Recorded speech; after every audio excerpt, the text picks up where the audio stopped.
A changed football championship format and different arrangements in 2018. It's a Saturday evening throw-in for the Munster final, although some things still have a familiar ring to them because it is Cork versus Kerry. In Kerry, they are a resourceful people, and Cork, on the doorstep, is rich in resources and in recent times happy to help. It has a university with a vibrant Kerry population and modern industry that provide Kerry emigres with a career springboard. It also has a football team that once or twice in a decade reminds Kerry of its mortality. The fixture down the years has had one telling characteristic. The closer the sides get, the meatier the challenges. Not all of them quite Queensberry. Back when Cork were making a fist, sometimes literally, of being top cat in Munster, legend has it that Billy Morgan saw the bomber and Ogie refreshing themselves in his pub. He showed them the door. But overall for Cork football, so often unloved, its supporting role in the life of Kerry is taken as fact. Was there ever a more Kerry compliment than the 1970s grant of second best team in Ireland status? Noblesse oblige indeed. And yet, no sane sporting mind could question the record. Apart from the 90s, when Cork won 5 Munsters, all rebel teams came alike to Kerry. Even hard-won provincial triumphs were almost inevitably traduced by slappings in Croke Park. So what's new today? Well, the stadium's maiden Munster Classico has thickened the trickle of visitors from the southwest. But alarmingly for Cork, many prospective travellers were more worried about the parking restrictions around the new park. Cork secured pride and showed appetite versus Tip. Today, they face a Kerry team so young they'd barely blunt a collective matchday razor blade. A September crack at the other capital city, the blue one must be the ultimate motivating force at work behind the walls of the kingdom's new multi-million euro HQ. This evening may prove a pebble in their boot and no more. But can a maiden visit to one Park Nua inspire Cork to ask questions of Kerry that are more pressing than just finding a place to throw the car?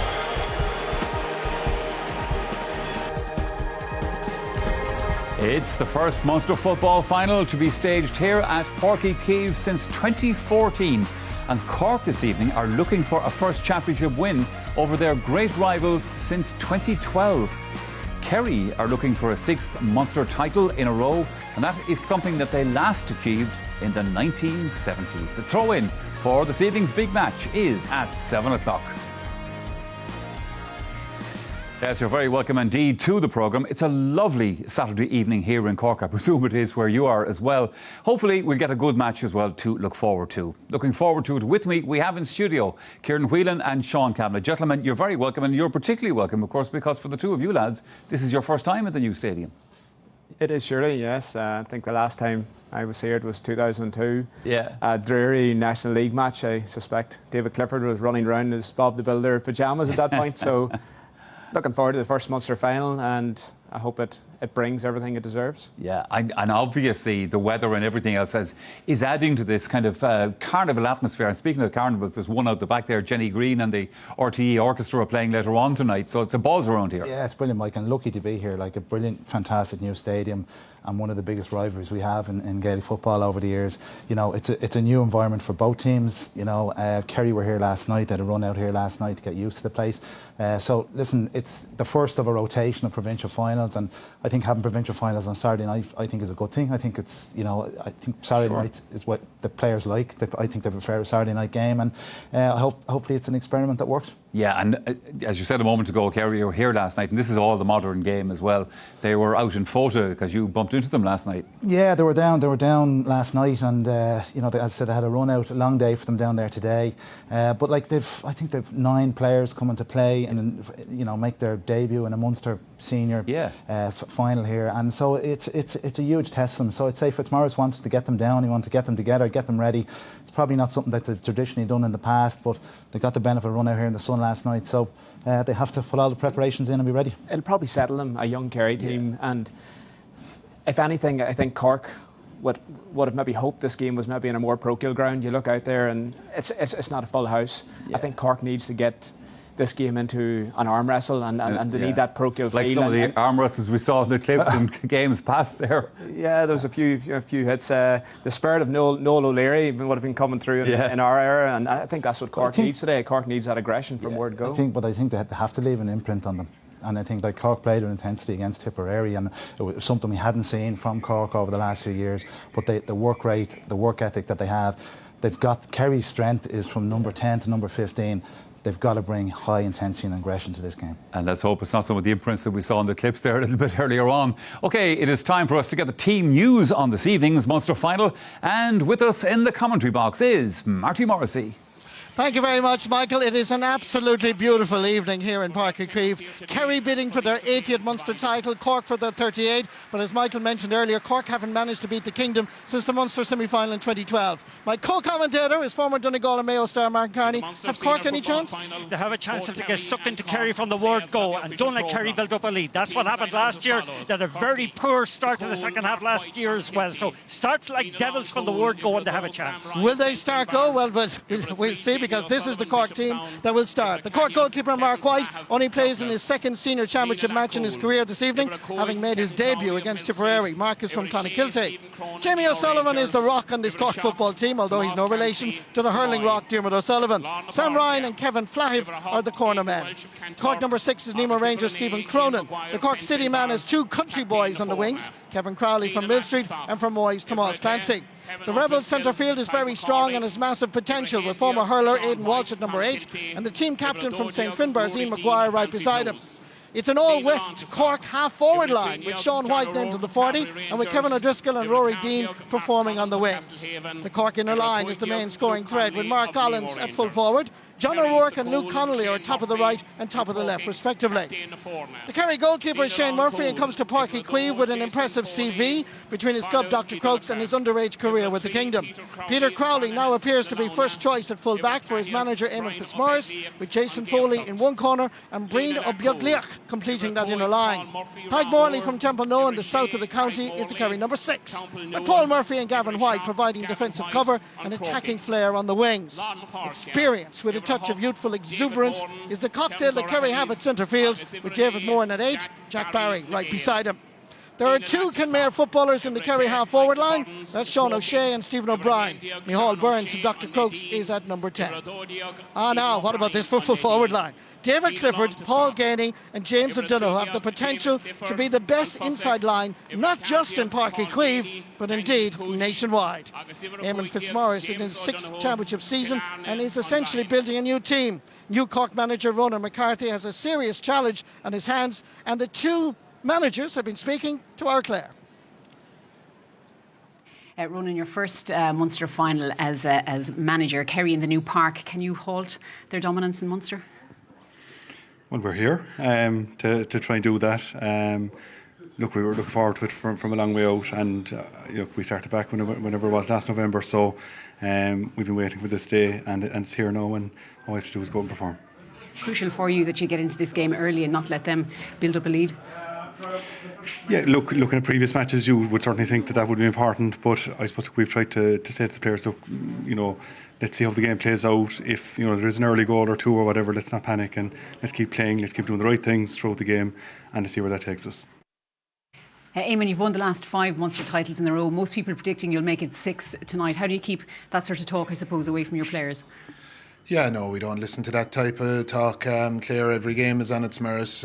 We know that every time we come down here, we haven't been here in a couple of years. It's a tough venue to come to. Our record wouldn't be the best. If you go back to 2000, I think Cork would have the upper hand if you take all the years into account. So nothing ever easy down here, and we're prepared for a big battle for sure. Yeah, and it is getting closer to throw-in time here at Páirc Uí Chaoimh. Just before that, we are going to take a commercial break.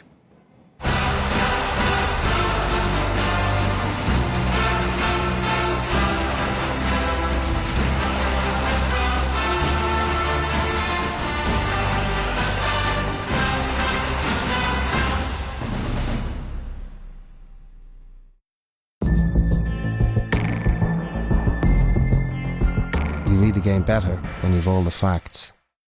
This year, SuperValu will donate €2.6 million to GAA clubs, proud sponsor of the Senior Football Championship.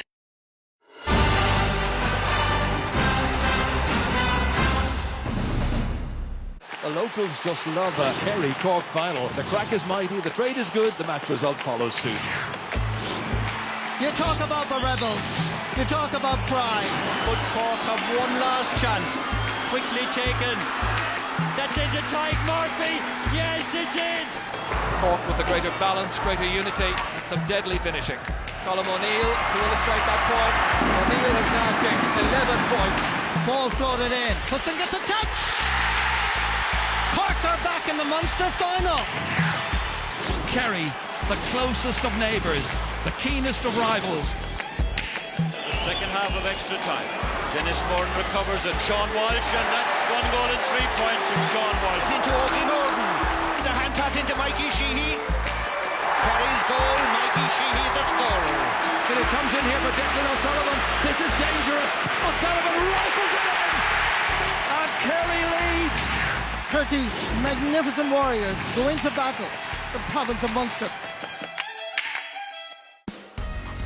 It is 6 years since Cork last won the Munster Championship, and a big win it was too, beating their great rivals Kerry by a clear 12 points. A tighter margin this evening would do them just fine, I suspect.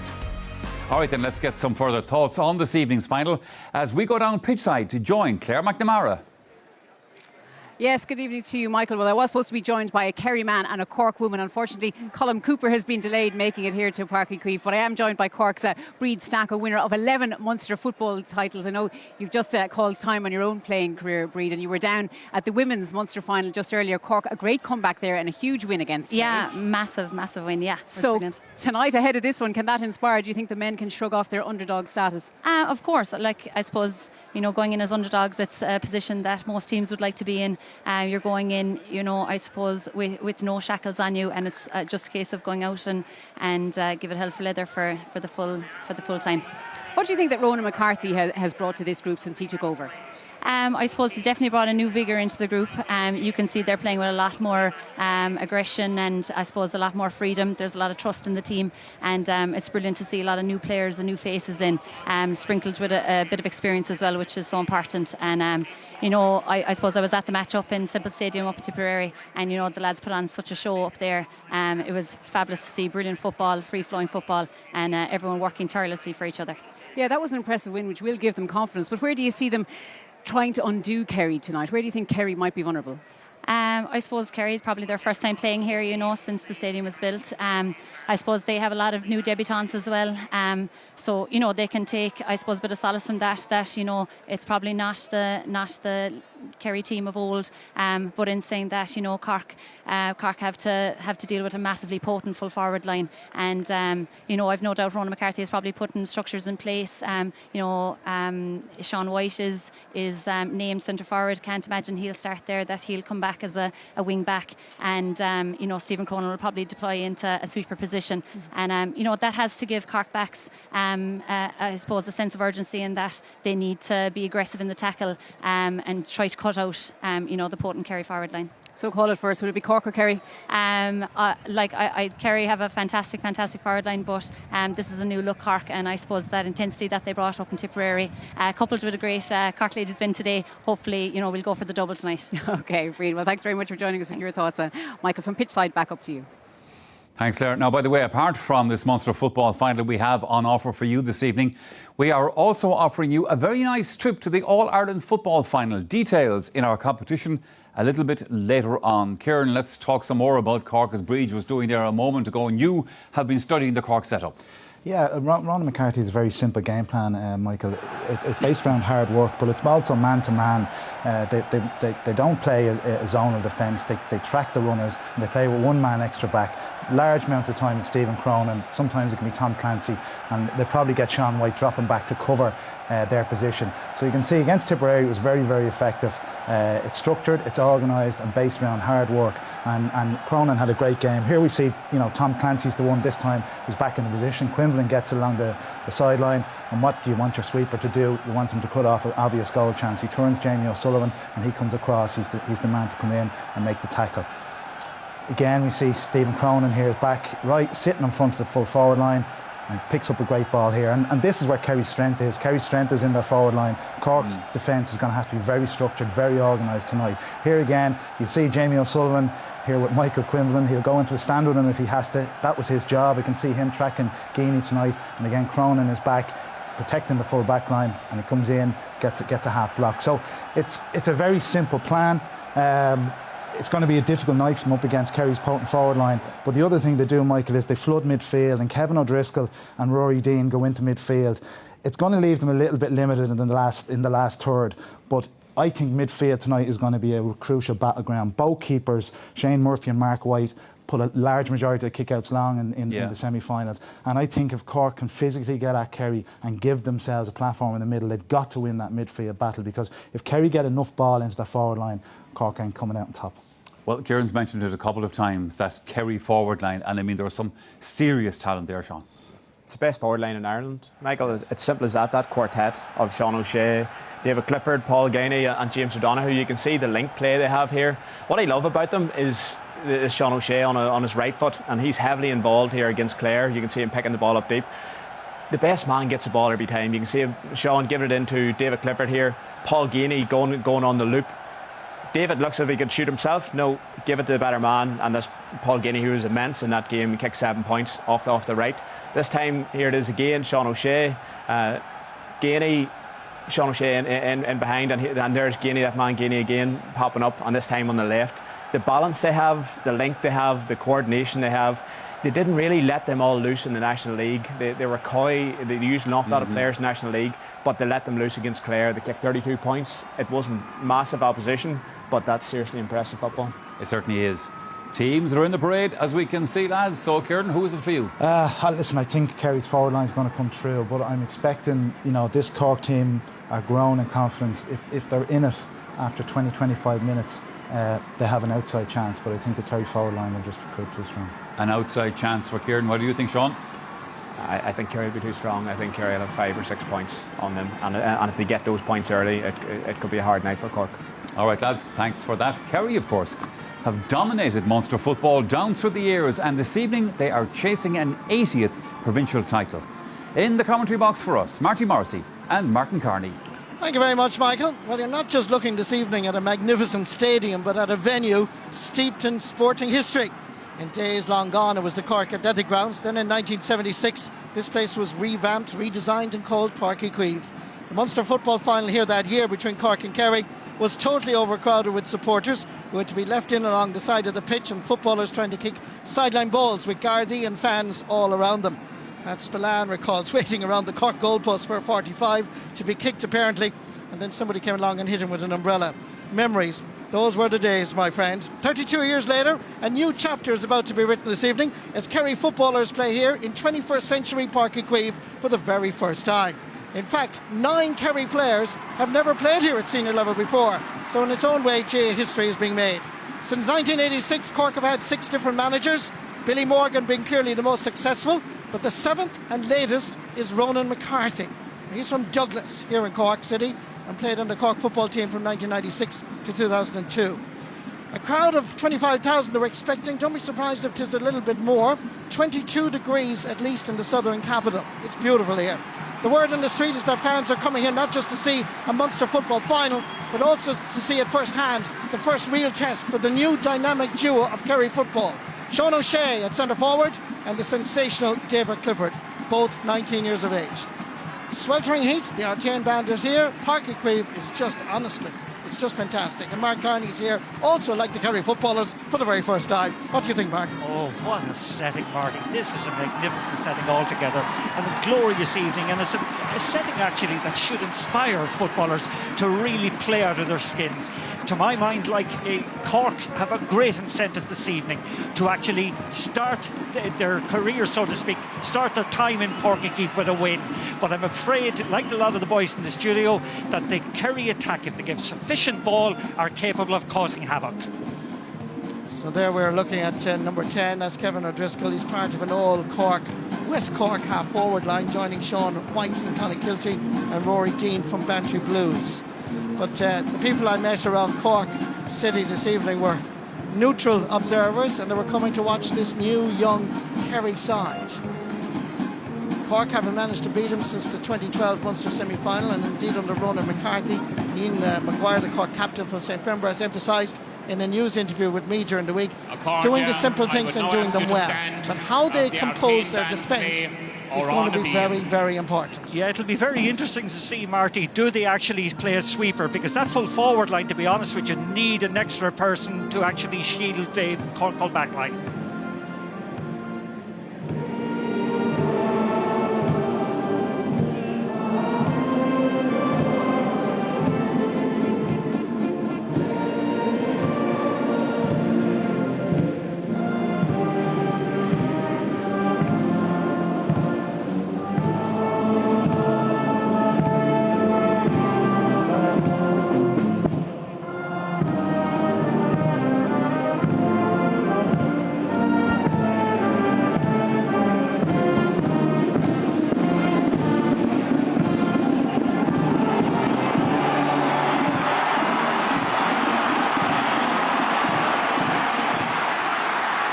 There is a buzz, there is an excitement around Cork City and County that I haven't seen for some time. The Cork hurlers always get massive support, but Cork footballers, well, you kind of have to prove yourself to the Cork public before there is a connection. The performance against Tipperary seemed to indicate that Cork were on the way back under Ronan McCarthy. For Kieran Brannigan, this is his second Munster Championship match. He refereed Cork Tipperary last year in Páirc Uí Rinn. Yeah, well, there's a great incentive, actually, to be honest, about Cork. Like, they haven't won a game since 2012 against Kerry in the Championship. You know, they've lost 4 of the last meetings, drawn 1, and basically only won 1. And today, as I said, in this setting, in such a beautiful evening, by God, they have some incentive to go out, show the devil in themselves, play with hunger, play with belief, and go and beat Kerry. Do they have the belief? Do they have that conviction? As there is already a slight delay. There's a drop of water, perhaps a mouthpiece required. That's what it is. That's what the referee wanted, a gum shield for Jack Barry from the Coyle Club, based in Killeen and Oak Park of Tralee. Kieran Brannigan is certainly asserting himself even before the game starts. Jack Barry and Ian Maguire are already getting to know each other, hip to hip. Why he just doesn't throw in the ball and get on with it, I don't really know. Ulster referee, Munster football final. Kerry won the toss, playing from left to right as we look at it. Onto the ball first is Sean White. Can play anywhere, multi-talented. Dropping it in to the Kerry full back line. Be a test of fitness of these young players as well, because of the sweltering heat. There's an extra water boy going to be given and allowed. Normally it's 2, but on this occasion there's going to be 3 to make sure that the footballers are well hydrated on a warm evening here in the southern capital. Bruno Bjogliak sending it down, beating David Clifford for the first time, which will give the Cork defence a little bit of confidence. Sean White, who played half backline before, now playing in centre half forward, giving over to Stephen Cronin from Nemo Rangers, who in turn lays it off, and away come Cork. Down first, Mark Collins. Gone in full back at the moment is Tyke Morley. At least he's marking Mark Collins. There's a little touch, but there's enough there to retain control. And Cork recycle it, back out for Sean White again. Dropping it in. Oh, beautiful catch. What's on here? Flick it across, goal on! The Rebels have landed in Páirc Uí Rinn with a sensational goal after 1 minute and 22 seconds. The Kerry defence, who have been leaking goals throughout the league, have sensationally conceded a goal in the Munster final, and there isn't 2 minutes played. Jamie O'Sullivan was coming through and he managed to get the touch. Yeah, but great play by Sean White. Just Sullivan coming through from the back. He injured himself in the process of things, but great vision from Rory Dean that time. Saw the overlapping full-back who put it into the empty net. But before that, Marty, the combination of play from Collins, from Connolly and from the centre-back Stephen Cronin, that's the way Cork need to play today. Jamie O'Sullivan, the Rock as I called him in my introduction, is from Bishopstown, 27 years of age. He's there getting some medical attention. Played full-back in the National Football League in 2014 against Mayo. This is Ronan McCarthy. Big day for him, and it's a wonderful start, because certainly if Cork are going to beat Kerry, they have to defend really well, be very well composed, but also run at this Kerry defence and try and expose them. Very much so, but what they showed there in that was great combination, a combative hunger and a belief. And just watch it there, the vision, it must be said, of Medine that time, to see the overlapping Jamie O'Sullivan was top class, and the finish was a very, very simple one. But I think in the process, he hurt his shoulder when he collided with the goalpost. Just thinking of Rory Dean there and that wonderful catch. You will recall the great Declan Barron from Bantley Blues. What a fielder. I mean, he'd be very proud of Rory Dean. I met his grandmother here earlier. She's here. She's over 90 years of age. Very proud to have her grandson playing for Cork today in this Munster final. That's right. Very often in the 70s, the player they all looked to and talked about was Jimmy Barry Murphy. But Declan Barron was some player, some full forward, a great foil to the likes of Jimmy Barry Murphy. But already I think we have a sub coming in. Brian O'Driscoll is coming on. He's coming into the Cork team as Jamie O'Sullivan. Will require some further attention. Just looking down off camera here, he seems to be getting great medical service just around a neck injury to make sure he's okay. Now, so let's see Kerry what they're made of having conceded that goal. They scored 32 times against Clare, didn't score a goal. They only conceded 10 points. Here's James O'Donoghue laying it back as Kerry tried to regroup and refocus. First opportunity for David Clifford. First touch over the bar. Keep an eye on number 13 and number 11, because these two 19-year-olds are absolutely brilliant. Oh, they're lethal, but the combination play at that time and the efficiency of Clifford as he took that point. Now, he's been marked, must be said, by Sam Ryan. Number 2 has gone over on him, but the combination play at that time was a joy to watch, and it's something that Cork are going to have to kind of have a plan to withstand for the remainder of the game. Interesting now the kick-outs here, Martin, because against Clare, Kerry move forward.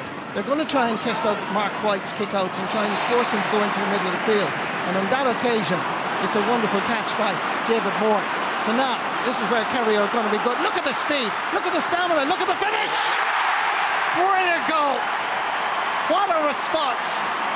Absolutely brilliant run. All the way from South Kerry, from beautiful Kenmare. Here comes Stephen O'Brien. Absolutely mesmerising. Traditionalists will have loved the high fielding of David Moore, the dispatch of the ball, the actual knife-like way that O'Brien went through the defence and rocketed to the roof of the net. That is a wonderful, wonderful, wonderful example of attacking football. Yes, it's not the World Cup. It is that scoreline. Cork 1 goal, Kerry 1 goal and a point. 5 minutes gone in this Munster final. And already it's sparkling into an open affair between these two neighbouring counties and great rivals. Cork cannot go forward and then not track back, because when Kerry get a bit of space, like this man, David Clifford, getting a second touch, he's curling it in. This time it's gone to the left and right. Yeah, but what is noticeable, I know there's only 5 minutes gone, but is the openness, the absence of sweepers on either side, the willingness of players to actually use the ball long and creatively. And both sets of players have adapted a very positive attitude in the opening couple of minutes. Brian O'Driscoll returns again to the dugout, which means that Jamie O'Sullivan is fully recovered. Mark White this time finds Stephen Cronin. Full challenge on from David Clifford, wins the possession back, steps away from the challenge, lays it off quickly. Clifford is gone, Cork are exposed. It's Sean O'Shea. Here comes Kenmare. Oh, off the crossbar.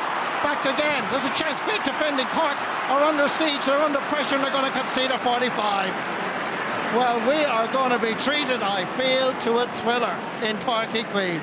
My God, we're being absolutely treated to a mesmerising display of forward play by Kerry. That time going through, Sean O'Shea hit the ball up there underneath of the bar. But it's the quality and the speed of the movement, the interchanging of passing, the support play that they're doing. But the defence that time, in fairness to Cork, regrouped very well. Now it's a 45. Just 19 years of age.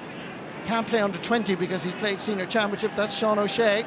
League debut against Donegal when he scored 7 points. And he repeated the dose against Clare. Mark White, goalkeeper from Clonakilty, brother of Sean, the centre-half forward. And I think both of the Whites are going to be quite active in this Munster final. The White brothers played junior hurling indeed with Clonakilty as well, so dual stars at club level. This is Sean O'Shea. University College Cork student in his first championship season. 2 All-Ireland minor medals already on the mantelpiece as he graduates to a higher level and miscues this one. That ball is well wide. Second wide of the match. for the Kingdom of Kerry.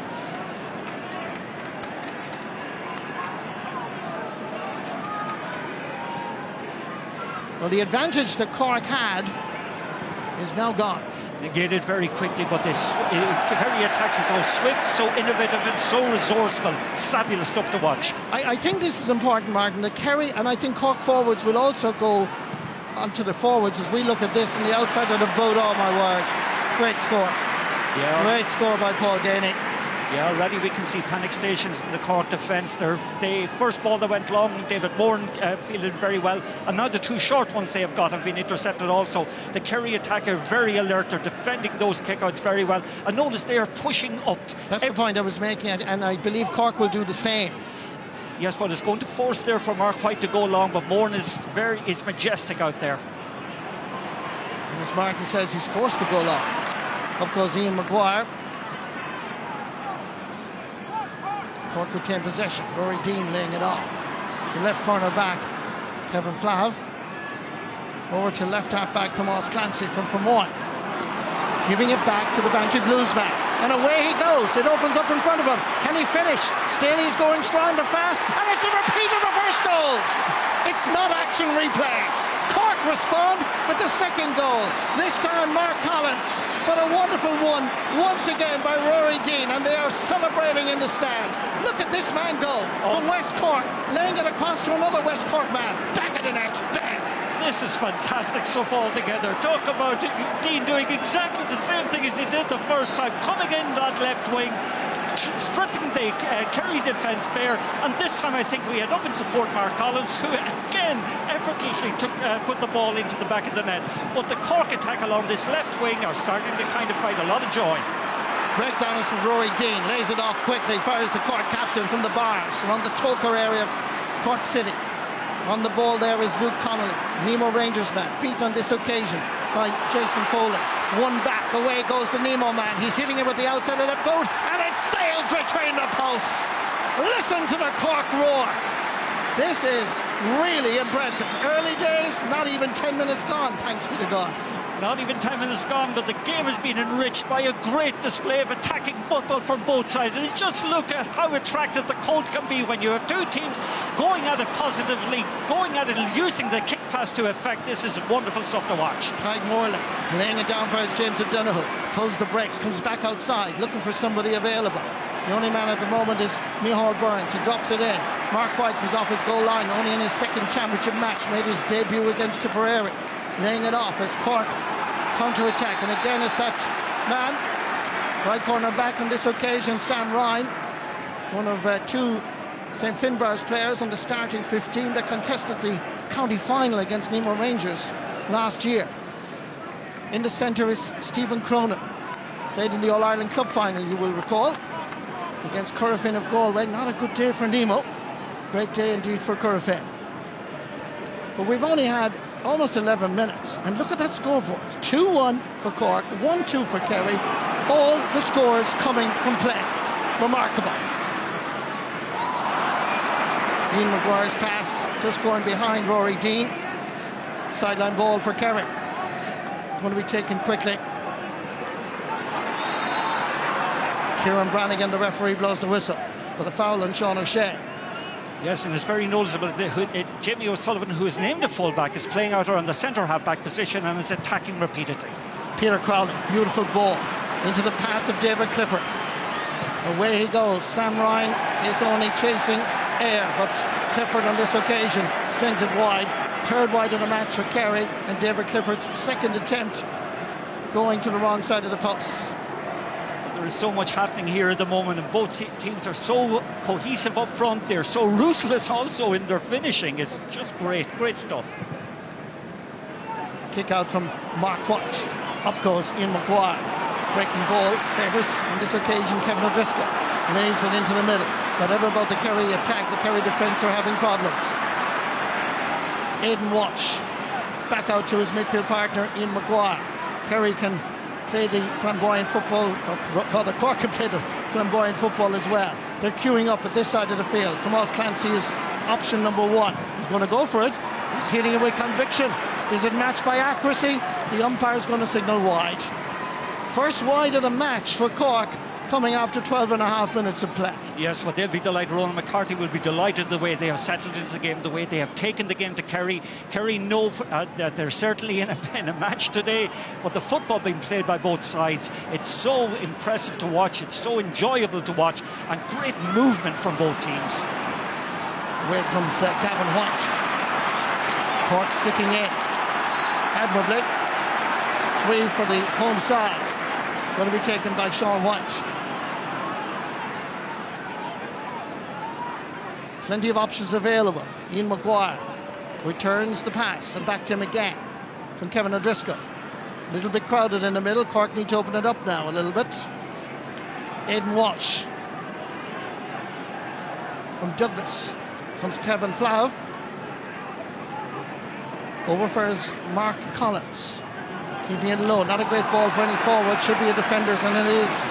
Taken up by Brino Biogliak and laying it off quickly.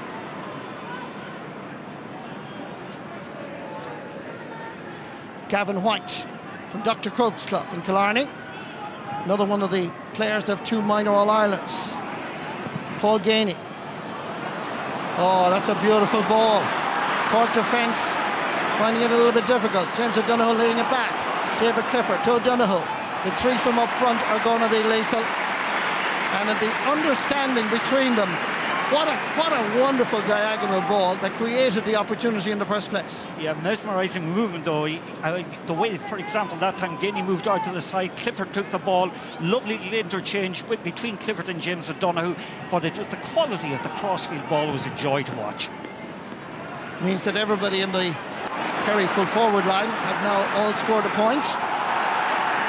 They are the targets, no doubt. Not alone for the Kerry players further out the field, but indeed for the Cork defence as well. James O'Donoghue. Over towards Paul Murphy and Rathmore. Dropping this in. Oh, it's straight between the posts and over the bar. Just time and time again, Kerry players are coming off great freedom to move forward. No such thing as marking zones or anything else. If they see the opportunity to drive forward, they'll hit the space in the knowledge that the ball is going to be delivered in there. Never played Kerry minors, and when I see that happening, I love to see these young players continue on and be determined to get their place and have a wonderful senior intercounty career. Well, you have that contrast out there, so much expected of the likes of David Clifford and Sean O'Shea, who have had a stellar minor career. And then, as you say, in contrast, Paul Murphy, never played them and is playing so well equally. Signs are level for the first time in Páirc Uí Chaoimh. And it's again Paul Murphy that's coming forward. He lays it off, and here comes Stephen O'Brien, goal scorer. Somehow manages to scramble it loose. Sean O'Shea, dead straight in front of the post. Heads down towards Blackrock, and the white flag will be raised. 5 of the 6 Kerry forwards have now scored. Yeah, but when you think of all of these scores, they've all come in different ways. Some of them from close in, most of them from distance, but equally, every one of the players you say has been involved in them. But apart from the actual efficiency and accuracy of their finishing, the interplay that leads up to those is of the highest quality. We have now got 3 goals and 6 points shared between these two teams, and every score from play. Now that's Gaelic football. Well, that's what people want to watch. They don't want the games per process, and systems are all the rage. They want to see players going at it, going, playing with freedom. David Moore. That's knocked go between the posts. He's heading down towards the marina if anybody sees the ball. David will be disappointed with that effort. 4 wides for Kerry in this Munster final, but they do lead by 1. Yeah, the funny thing is that time when David Moore got the ball outside, all of the Kerry team, Kerry forwards rather, were grouped very, very close to one another. It is very noticeable that what Kerry did against Clare in Killarney is obviously a clear tactic. They're not allowing the short kick-outs. The Kerry forwards are pushing forward, forcing Mark White to go long. Now, he went short this time, and you could feel the palpitations around Páirc Uí Chaoimh amongst the Cork supporters. Scramble just outside the Kerry 65-metre line. It's still there, no free. Good refereeing to allow the play to develop. Round of applause, I think, for him as much as for the footballers. David Moore sending it down towards another David. And this is David Clifford. Staying with him is Sam Ryan, and away he goes. Taken down, however. There is going to be trouble with a capital T, Martin Carney, every time David Clifford gets the ball. Yeah, but the thing about Sam Ryan is playing David Clifford from behind. He's not getting up alongside him or trying to play from him in front. He's giving him too much room every time the ball is delivered. Yeah, Clifford has far too much space. The referee noting the name of Sam Ryan. Well, the doctor gives him some medical attention as well. That's Aidan Kelleher.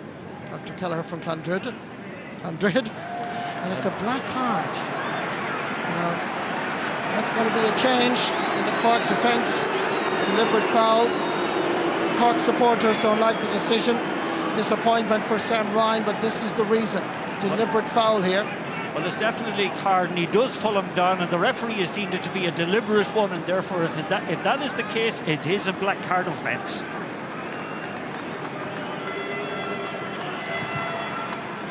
James O'Donoghue takes the point. That's his second. Owen Bomber-Liston in amongst the crowds.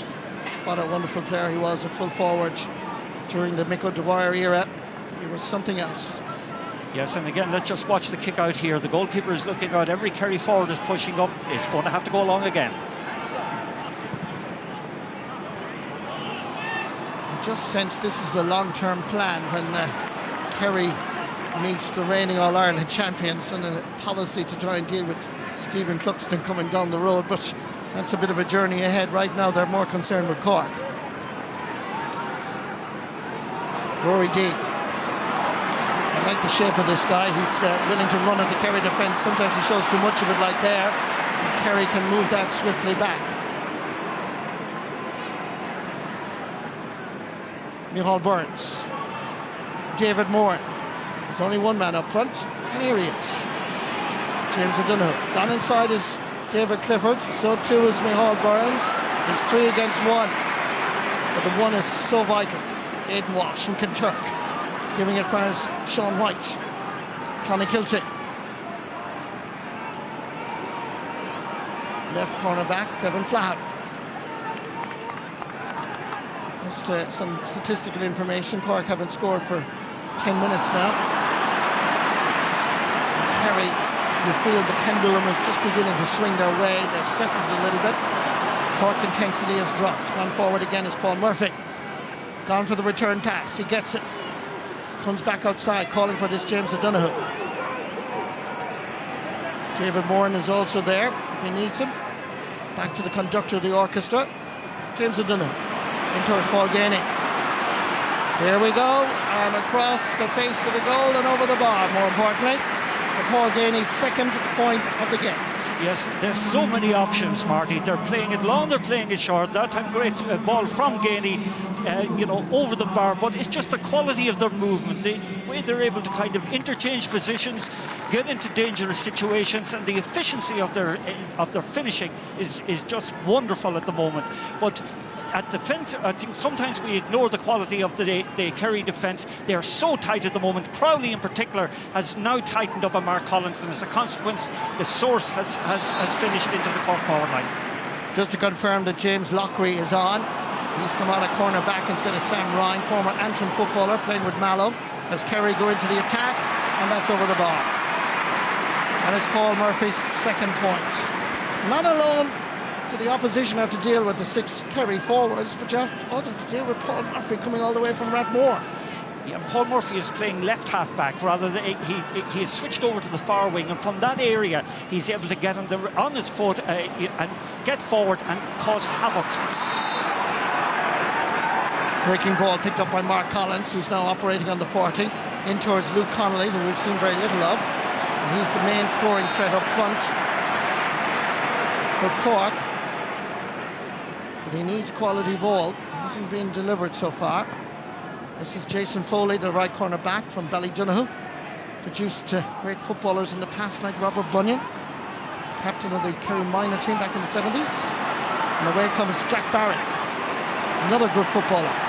And it's still Jack Barry, heading towards the 20. Fouled as he was going through. Now the question is, what will be the colour of the card here? Well, I felt in that case here that Jack Barry went right into the Cork centre-back, I think it was, into Stephen Cronin, and maybe the free should have gone the other way. I thought he barged right through him. I didn't think he tried to get around him. I felt myself he was running on the road at the time, and maybe the free should have gone the other way. Here's Sean O'Shea going to take this free. 2016 All-Ireland winning minor captain. Should be a simple tap over the bar, and that's exactly what it is. Second point of the game for him. Kerry now have scored 7 points in a row without reply, which must be concern for Ronan McCarthy. Yes, and the other thing I think that Kerry have done, they have put Peter Crowley out from full-back to left half-back to actually curb the influence of Rory Dean. Long kick-out's not really working to Cork's advantage. Breaking ball. Kerry being clever, knocking it down. Here's David Clifford onto the left boot. Here we go. Straight between the posts and over the bar. Second point of the game for the man from Fossa, just outside Killarney. This is quality ball. Turns and curls it in beautifully. Yeah, but their ability, Marty, to manufacture space for themselves, just magnificent. The short kick out is causing problems for Cork. And the referee is having a word with Stephen O'Brien. He's putting his arms out. That's what he was saying, that he wasn't really fouling James Lockwood. But meanwhile, Kieran Brannigan is going to show a black card.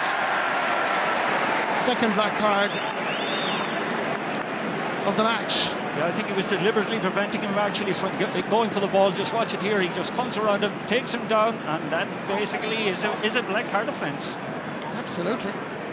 Referee is correct. So Cork now will have to rebuild. They've lost the momentum in the last 10-15 minutes. 13 points to 7 right now. Sean White laying it off first, John O'Rourke. Easily intercepted by Jack Barry, who knew what was going to happen. Recycling it is Paul Ganey. Sean O'Shea waiting for the arrival of Micheál Burns on his shoulder, and Kerry can equally recycle the ball and come back out to the middle of the field. David Moore testing ball for the keeper. Mark White does well. Picked up by Kevin Crowley. Once again, Cork will come forward with John O'Rourke. Carbery Rangers man, they won the Cork Senior Championship a few seasons ago with a wonderful display of football, and their manager was Ronan McCarthy, present Cork manager. But there is a connection there with West Cork. Well, that time Aidan Walsh went through trying to inspire the guys in front of him, trying to make openings for the guys in front of him. It actually was Ian Maguire. But up front there is not enough movement from the Cork inside line.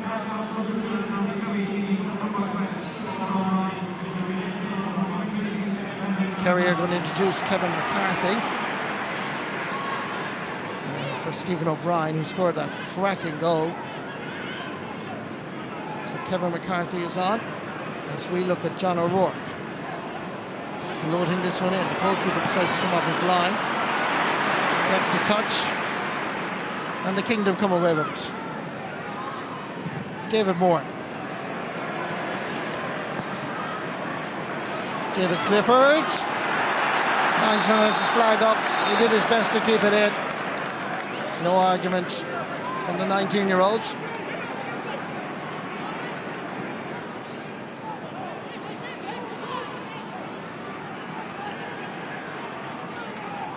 Ian Maguire, captain of this Cork side, willing to run at this Kerry team, runs into trouble. In comes John O'Rourke to lend assistance. Kerry doing the hard work. The passing by Cork standard just has dropped just a little bit, but a lot of it has to do with the pressure from Kerry. They're not allowing Cork to dwell on the ball at all, Mark. Yes, very much so. And the intensity of their tackling and their ability to get numbers around every Cork player coming forward is really worthwhile and very impressive. Mark Collins gets it for Sean White.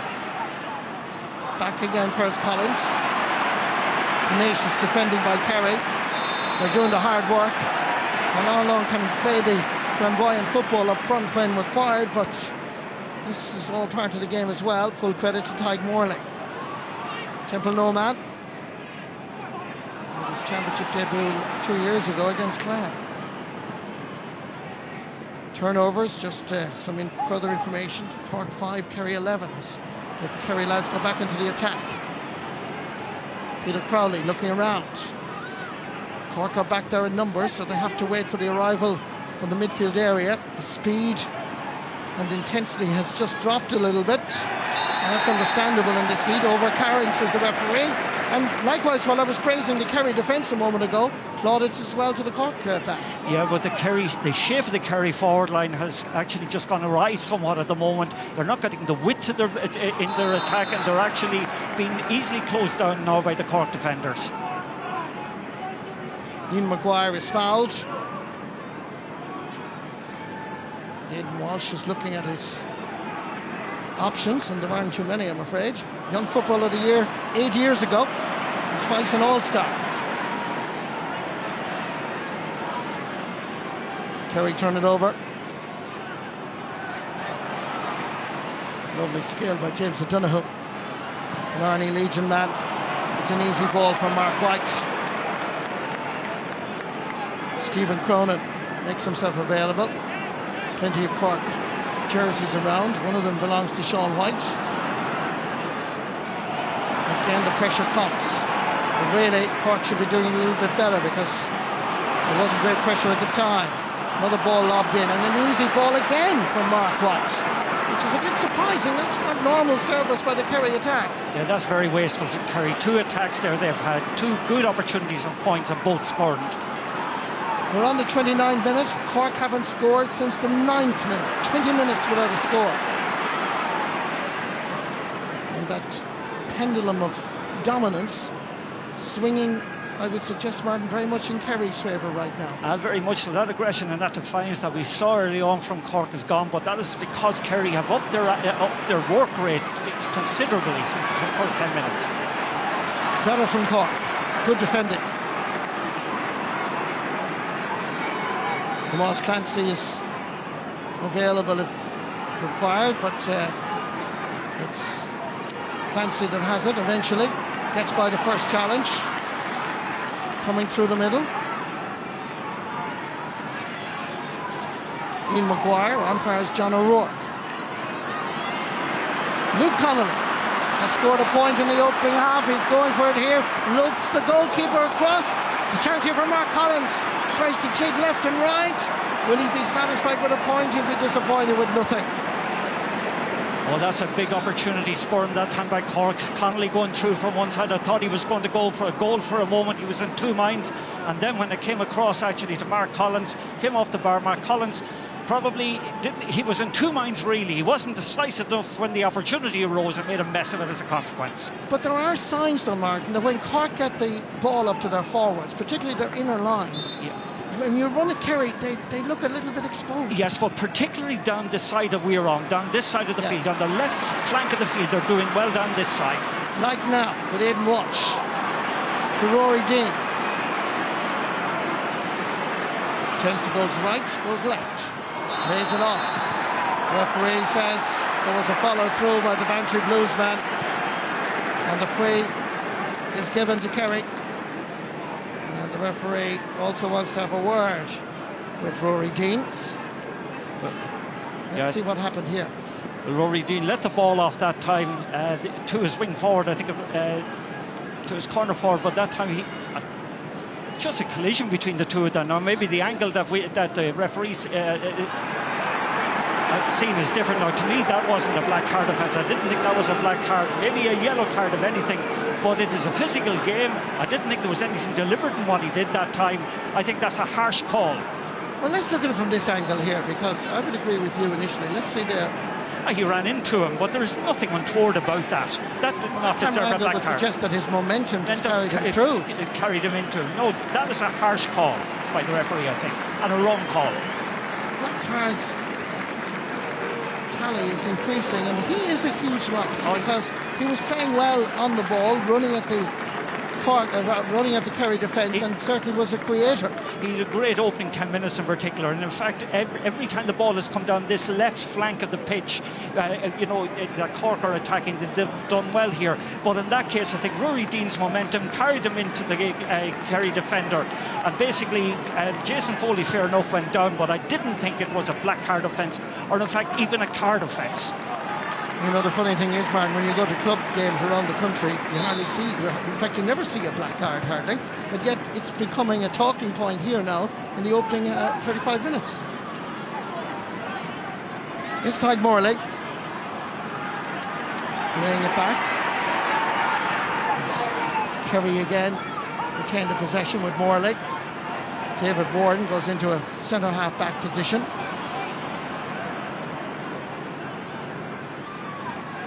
Paul Murphy given a lot of latitude, a lot of space to go forward.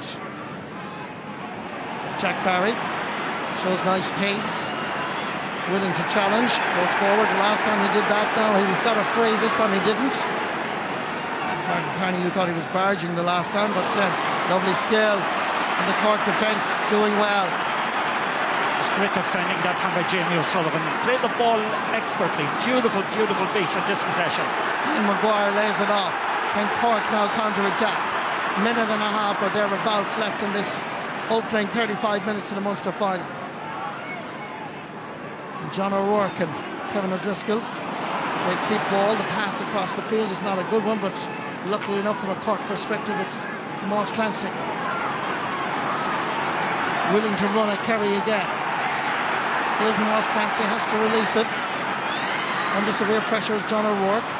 Flicks it back by Aidan Walsh. Great pressure by Kerry, forcing the Cork half-forward line and midfield back into their own half. There was a pull down there. Referee says advantage. He had his arm up. Backing hard is Luke Connolly, but Paul Murphy is there to back him up and turn defence into attack for the Kingdom. Yeah, there's no consistency in the referee's decisions that time. I felt myself that was a free in for Cork, not given. David Clifford is running at the Cork defence, still going strong. Made the 20-metre line, laying it back. Difficult enough angle. And the umpire is going for the flag and raising it. What a point, Paul Ganey. Brilliant, brilliant score. Oh, that's a beautiful score by Paul Ganey that time. The donkey work, in fairness, done by David Clifford, won the ball very well, withstood a couple of hard challenges. Ganey's angle of running excellent and just beautifully stroked it over the bar. But just on the other side of the pitch, Cork are not managing just to penetrate the Kerry forward line in particular, or the Kerry defence in particular, when they go down the middle. Paul Kerrigan is back, picked up a hand injury in the All-Ireland Club semi-final against Schlockneil. Had an operation after the All-Ireland Club final, only recovering really, and is on his way back. Good to see him here.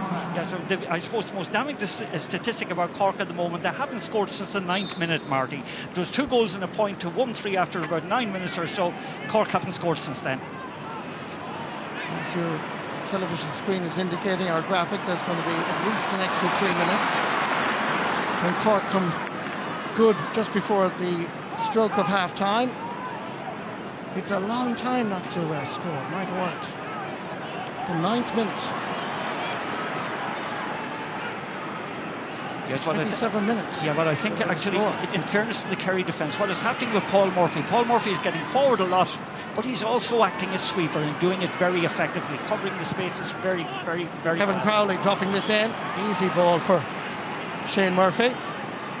Kerry captain, wearing the captain's armband instead of Fionn Fitzgerald. He's not actually on the first 26. Micheál Burns just couldn't quite control it. There's a bit of a Cork sandwich there. The referee gives free for a pick-up off the ground. So Cork still have something to offer here, perhaps. Still have about just over a minute left in this first period. Good work here by Sean White. Paul Kerrigan. Back over for Azine Maguire. Trying to create an opportunity for Sean White. Nobody readily available. Cork being forced back. Ball is dropped in towards Ian Maguire, who got a touch. The umpire is going to signal a wide. There was a hesitation, but he had a brief little nod and a wink, I think, with his fellow colleague there. And let's see what happened here.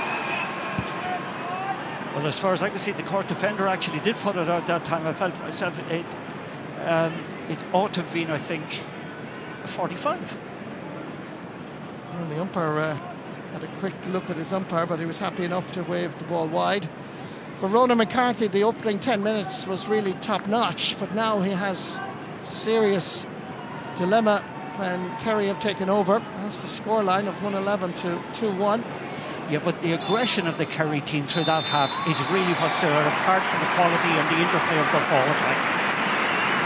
Well, we had an exhilarating opening 12 minutes or so with some wonderful scores. Jamie O'Sullivan got a goal, Mark Collins got a goal for Cork.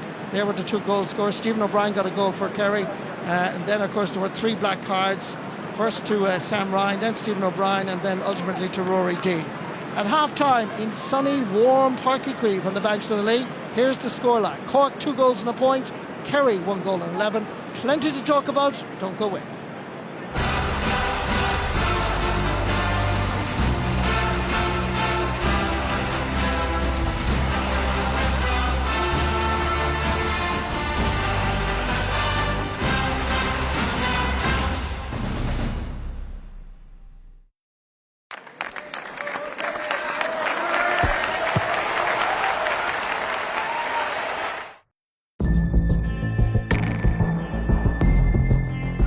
You read the game better when you've all the facts.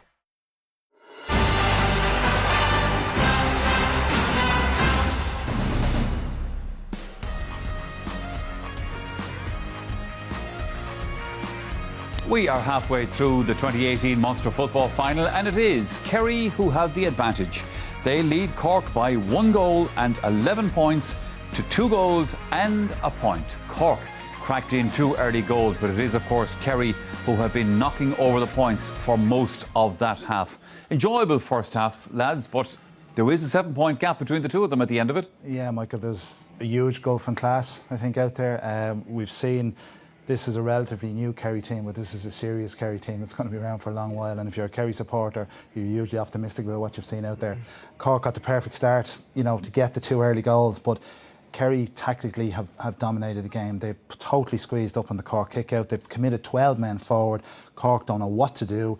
They've won Cork have only won 9 of their 16 kick-outs. Yeah. So they're getting a platform in that middle, and Cork have no attacking plan up front. They have nothing. So for the last 20-25 minutes, Kerry have just totally controlled that game. It's a throwback game, Michael. We're watching, it's like something in the 80s or 90s whereby both teams are going man for man, and it's admirable that Cork is doing that, but Cork are only going to lose by doing that. Unfortunately, in an era we talk about systems and defences, Cork are going man for man, and you say, yeah, that's brilliant, and it's great to watch. That first 10 minutes was exciting.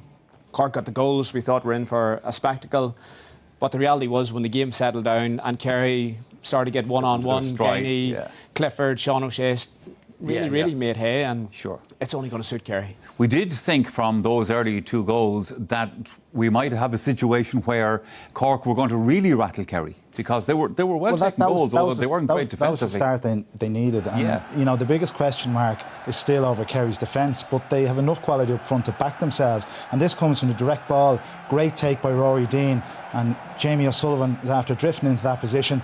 But you can see the run here from Jamie O'Sullivan. Where do you put yourself in a situation like this when a long ball goes in? You get in there, you get in on the edge of the square. Rory Dean takes it, and he arrives in the perfect position to bat it into the net. So it was the perfect start. Again, long ball in. This is you can see the mismatch there, Paul Murphy inside, and you have to admire that Cork spotted that. And this is the second goal, and this is where they're weak when Kerry are run at it. Again, Dean takes it down the left flank, and he goes direct. Kerry poor defensively here, opens up for him, and ball across. Collins in the back of the net. Kerry have left Tyg Morley back there and Jason Foley back there, and they've done relatively well, but they'll still be annoyed to concede 2 goals. It gave Cork that platform at the start of the game. But as I said, Michael, they're they're willing to back themselves at the other end of the pitch. They're kind of saying, right, we'll go 2-on-2 back here, and we're going to squeeze the life out of you. And Cork try a running game through the middle. They've been trying to run it through the middle because the movement inside hasn't been good enough. Yeah.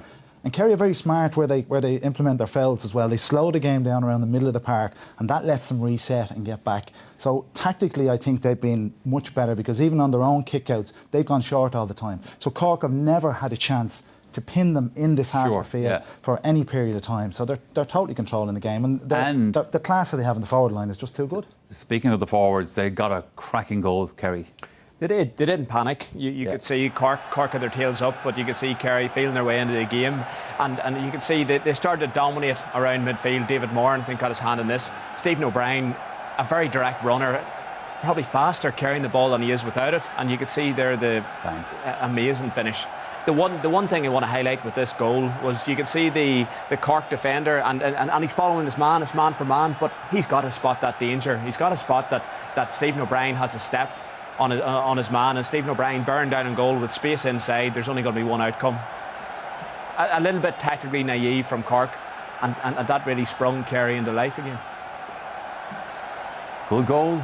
You have to say that about it. After all that, OK, we have a break coming up shortly here on the programme. But just before we go to that, there is a chance for you to enter our big competition, because we might be sending you to this year's All-Ireland football final.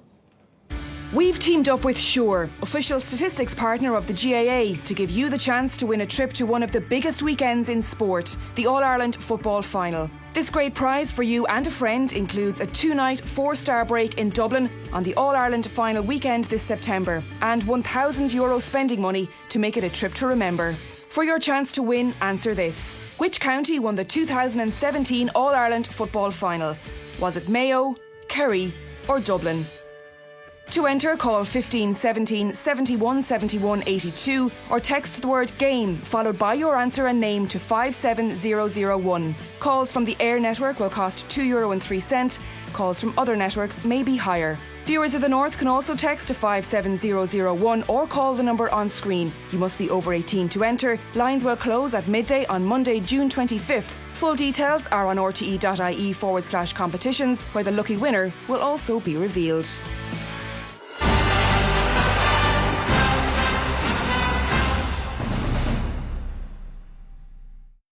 This year, SuperValu will donate €2.6 million to GAA clubs, proud sponsor of the Senior Football Championship.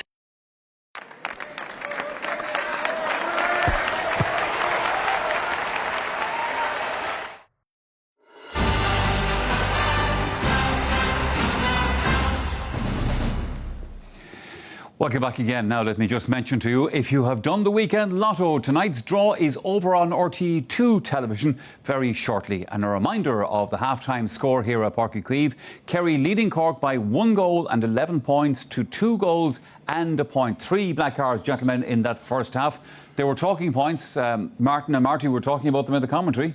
Yeah, it just isn't really good enough that players are going to miss out on playing the vast majority of the Munster final because here was the first one. This was the Cork cornerback. Yeah, this was Sam Ryan. That's a rugby tackle, come on. I don't think it is, Michael, and I would know what a rugby tackle looks like. I do believe Sam was on the wrong side there, but he didn't intentionally pull him down. That was a rugby tackle. Now that was silly from Stephen O'Brien. You know, there was no risk of danger there. I don't think he needed to do it. He had started the game really well. I think that was a black card. I think this one is. I think it's particularly harsh because Rory Deane is actually one of the better Cork forwards, and I think his momentum here. You know, he has his back turned. I think that's very, very harsh, and he's a big loss. He's a big loss. Sure. He set up 2 goals, and there was nothing he could do about that. Kieran Brannigan has got two big calls wrong there. Kerry, you're back out in the field, lads. What have Cork got to do to get themselves back into this? 7 points down. I think a miracle, Michael. They have to get some sort of forward plan in place. Luke Connolly has to get into the game. We'll probably see Brian Hurley, Colm O'Neill. They have to bring on a few forwards to try and create a bit of danger, get ball in quicker rather than try and run it through the Kerry, block across the middle of the park. But the class that Kerry have is just Kerry are just going to, if Kerry kick the first 2-3 points, this could be a hammer. The danger is, Michael, if Cork go out and chase this could be a turkey shoot. Yeah.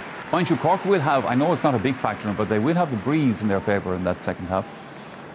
it doesn't seem to be overly significant. I hope it is. I would like to see Cork get back fairly quickly here, but it looks fairly ominous at this stage. Sub on the Kerry team, as you can see, so let's go back to Marty Morrissey and Martin Carney.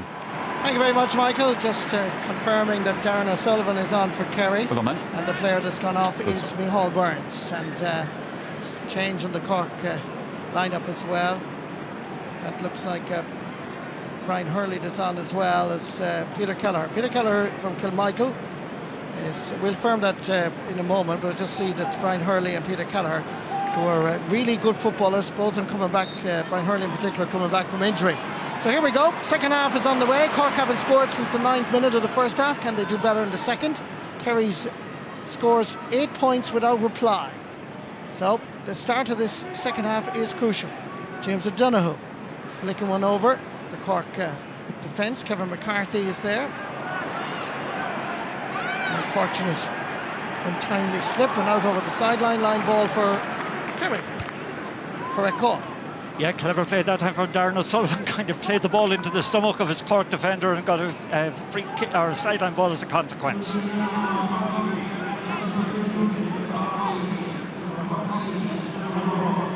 Good work here by Sean O'Shea, making a little bit of space. Back fires Kevin McCarthy, running at the Cork defence. McCarthy will look around and see who's available, and it happens to be James O'Donoghue.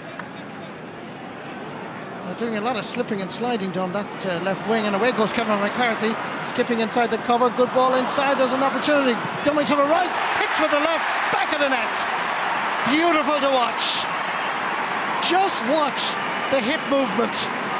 The skill and the balance and the finish was simply sublime. Kevin McCarthy created it, ball comes in, little dummy, and bang, back of the net. Beautiful from Paul Gainey. As you said, the composure of Gainey when he got the ball that time, the little hip swivel and the left footed kick into the corner. But the variation that Kerry are showing in the attack is just delightful. But the space the Cork defence are giving them is just criminal. Beautiful catch by David Bourne.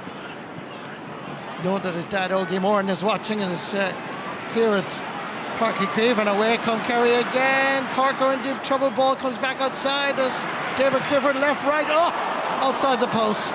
It's 45. I think it came off a Cork defender, but that time again, Marty, I'm talking about the space the Cork defence are giving the Kerry attack. Kerry's movement admittedly is wonderful, but just watch this time. That ball just came off the Cork defender and out for a 45. Well, that was another goal chance. Well, Eamon Fitzmaurice is rebuilding, re-energising this Kerry team is getting more impressive as we watch it live. Liam Hassett is back there, serious concern for Ronan McCarthy. That scoreboard doesn't look good now, 2-11 to 2-1, and it's not the start that his side wanted. But you just sense, Martin Carney, that when the ball goes in to that take your pick, there's so many of them, Clifford, Gainey, O'Donoghue. Yes, and it's too late to turn the tide at this stage, but from the beginning maybe Cork would have been far better had they put a sweeper in there. Here comes Sean O'Shea, and the white flag will be raised for his third point of the game and his second from a free. 11 points between them and just 2 minutes gone in the second half.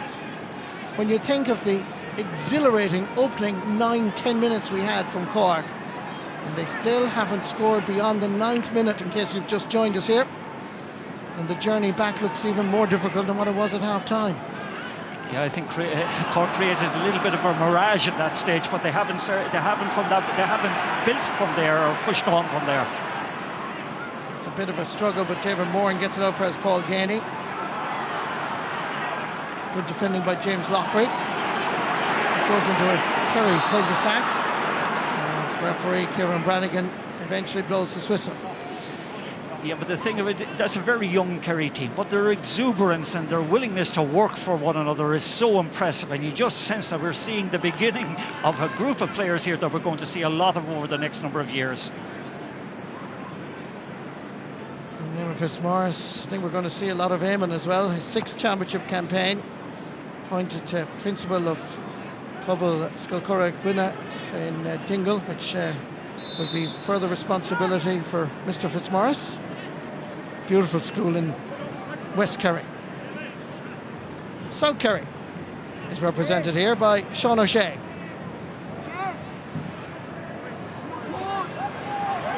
Loaded to the right of the post and wide.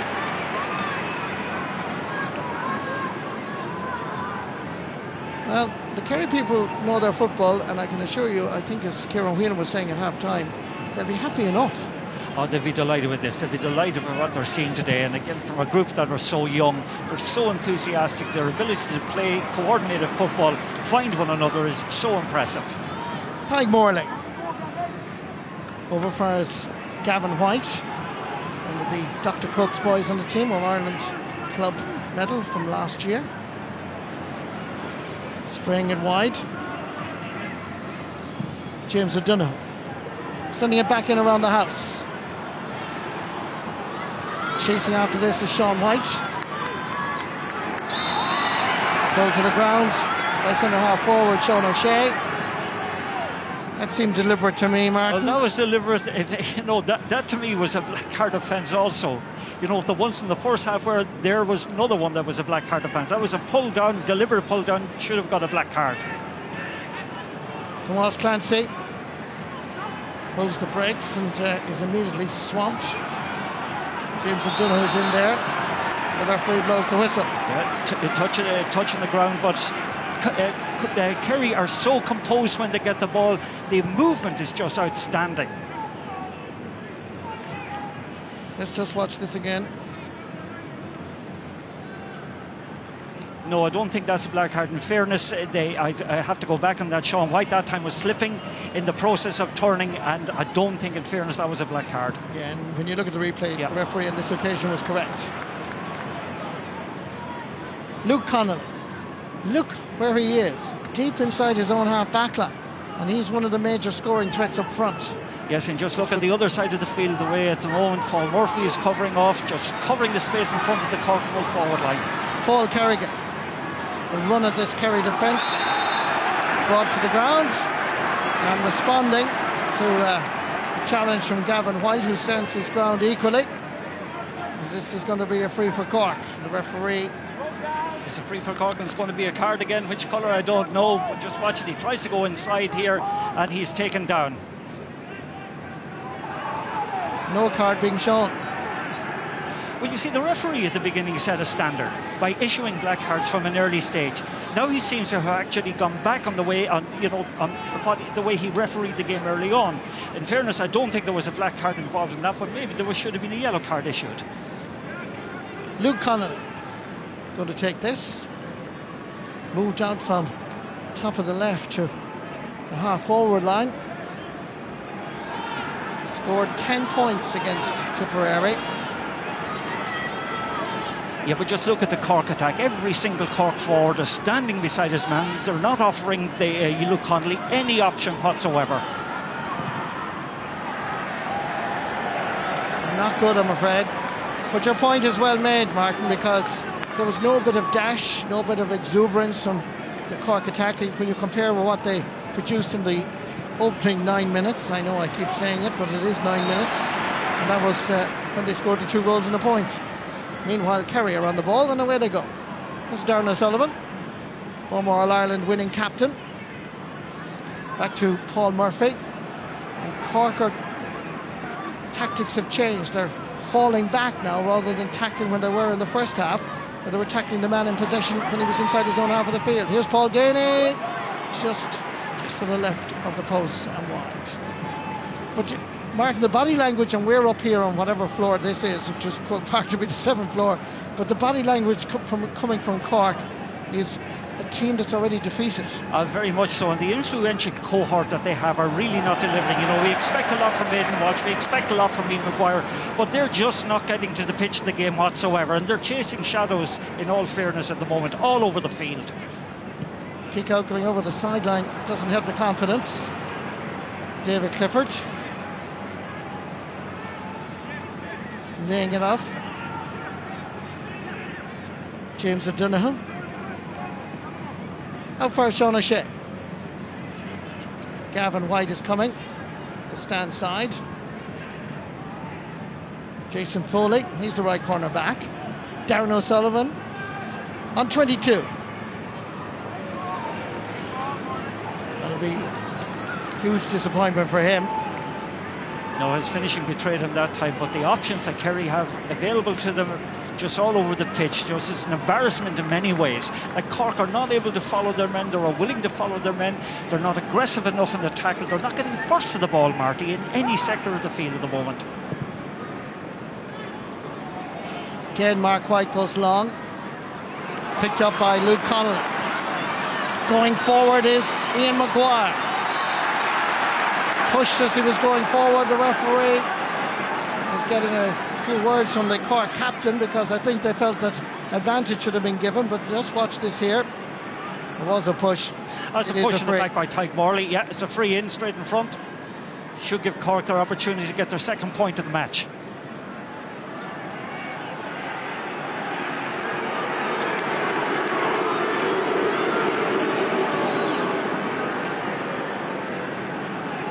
Luke Connolly.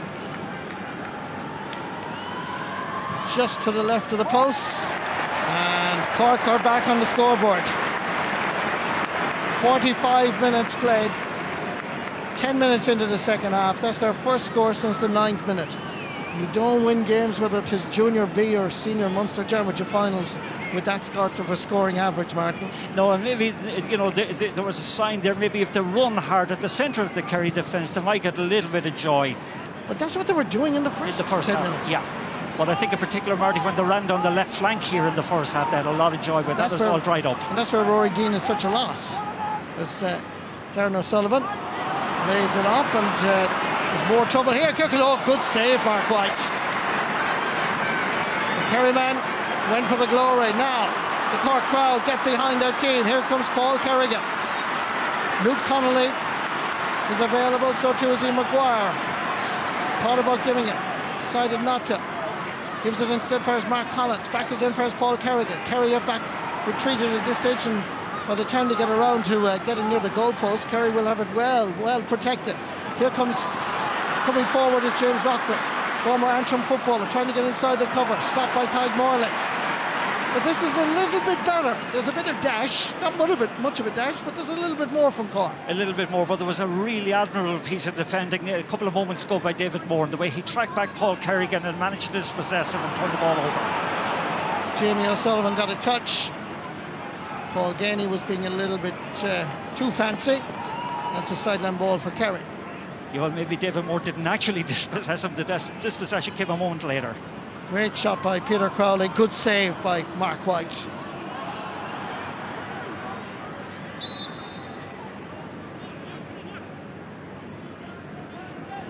Referee blowing his whistle, but I'm not too sure what the decision is. Yes, it is a free.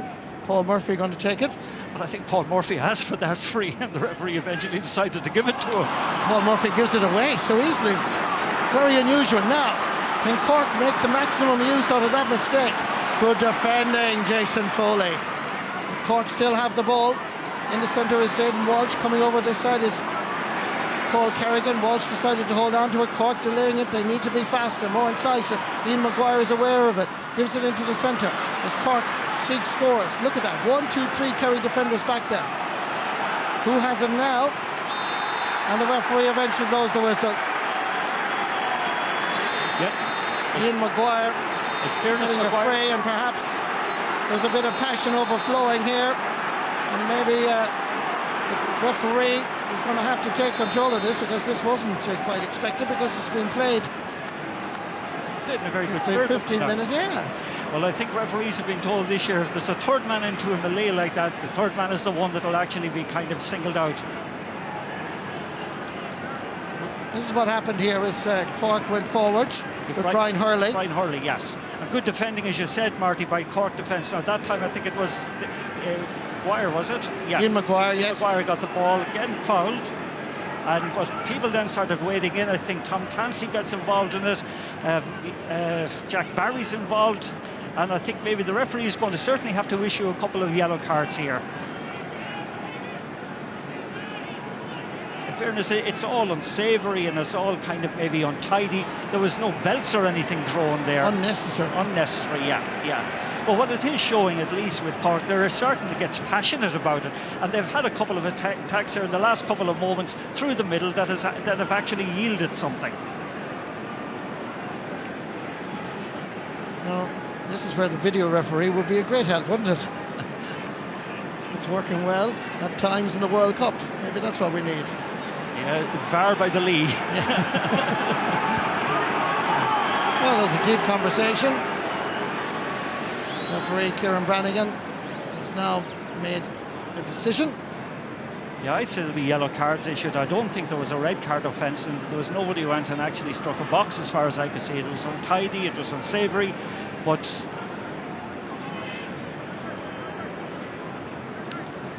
again, the referee ought to be a little bit more decisive. Nobody knows exactly who he wants to actually kind of call over. Mark Collins has gone to the referee now. He's also wants to have a word, I think, with Jason Foley. So, what's it going to be?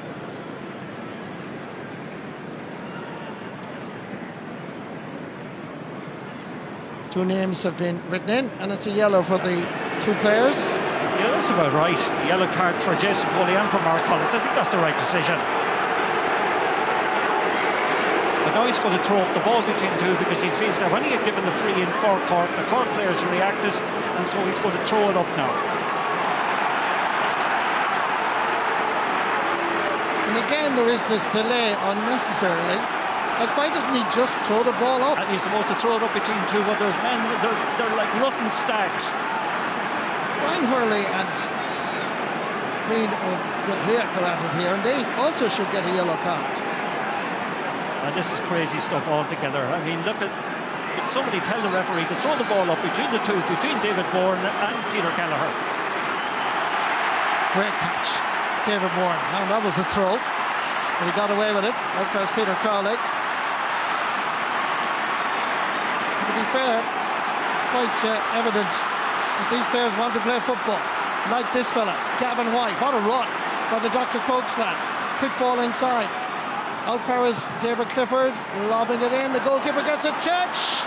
It's still alive, back outside, and that's gone over the bar.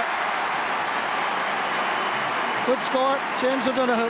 James O'Donoghue, great Kerry score, but you've got to hand it to Gavin White that time. He left an acre of space between him and his pursuers as he ran from his own 45-metre line, eventually set the score up, and O'Donoghue did the rest.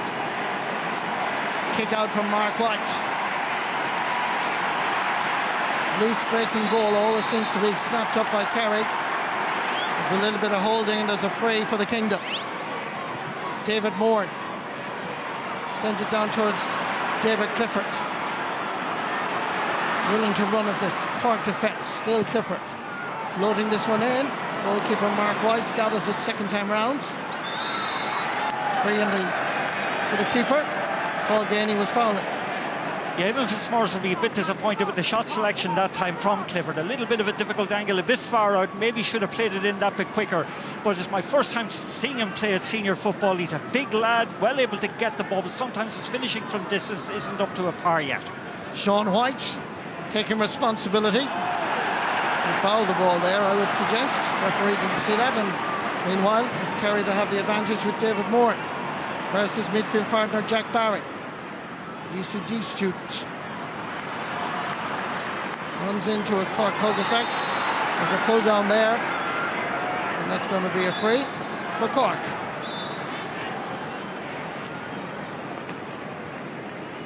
Yeah, I think let just see, like, going forward with the ball. I think Sean White a couple of moments ago might have fouled the ball going forward, but nonetheless Kerry intercepted it, had a counter-attack from there. Yeah, definitely over carry the ball.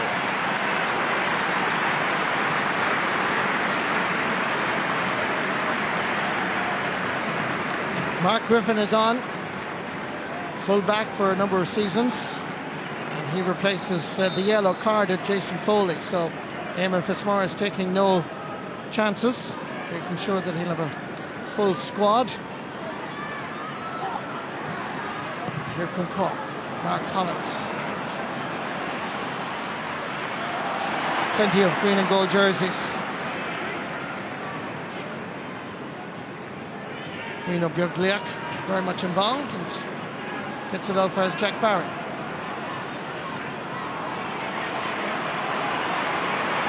They can play it long or they can play it short, Kerry. Take your pick. David Clifford. Still David Clifford. Being double marked at the moment. Still David Clifford. Lays it off. Paul Gainey floats it over the bar. Created by Clifford, finished by Gainey. That's a goal and 4 points for Paul Gainey. Yeah, just watch Clifford's work again. Great vision, ability to put the ball out to Darren O'Sullivan. He's crowded out by the Cork defence, and Gainey does the necessary once more. Such a good finisher is Gainey. They're giving him a little bit of a rest now. Kieran Donaghy gets a warm round of applause. 35 years of age since March. Made his debut against Cork back in 2005. And the man that's making way is David Clifford. You're going to see a lot of this young guy all through the summer. Yeah, you've been very impressed with him. He's played very well. Okay, sometimes his kicking from distance hasn't been what I'd expected to be, but his willingness to show for the ball, his willingness to play players into good positions for scores, really, really top draw.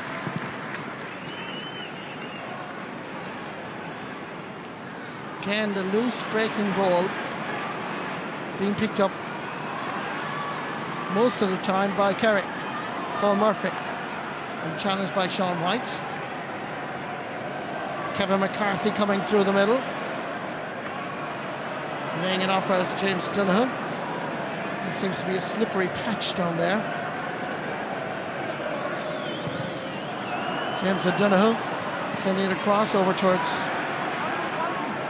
Jack Barry. Nice turn.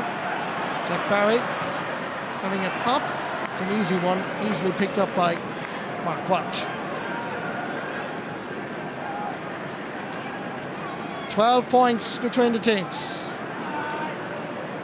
Luke Connolly inside his own 45-metre line. It seems an awful waste of a talented corner forward, and here he is again, going long. Added to. Shane Murphy has to come off his goal line and Kerry deal with the threat. What was interesting there, like when you're talking at threats, is a quick ball went through into the Cork full forward line that caused a momentary panic, but in fairness, good anticipation from Shane Murphy put an end to that. Gavin White as Kevin McCarthy. Gavin is inside him, and here's Gavin White. There's a chance here, and that is over the bar.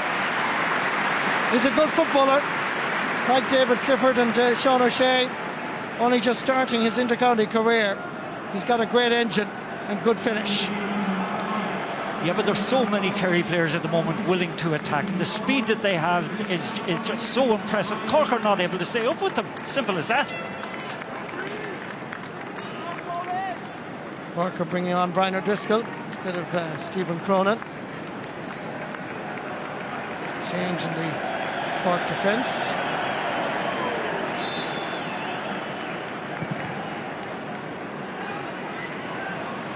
Brother to brother. Mark to Shaw. Clonakilty combination. Paul Kerrigan giving it back for his Kevin Flav. Mark Collins. Back to Mark Collins. 3 Kerry defenders in front of him. Not much of an opportunity. Ian Maguire is coming, and that is fisted over the bar. No, it's not. It's gone to the left and wide. No, in fairness to Maguire consistently has tried to get forward, tried to inspire Cork, but that time a poor option on his part. There was a crossfield pass that time. The first side might have actually resulted in a goal. Here's a statistic for you. Cork have only managed 1 point in 51 minutes. That's right, they've only scored 4 times in the entire game. You know, that is a damning statistic if ever there was one. James O'Donoghue making way. And coming onto the field is Barry John Keane. Yes, and on that, what you're talking about, Marty, I think the loss of Rory Dean was a big loss for Cork. He has started very well. He'd been actually instrumental in the first 2 goals in setting them up. And when he went off, an awful lot of the creativity that they had up front dried up. So Colm O'Neill is coming on for Aidan Walsh.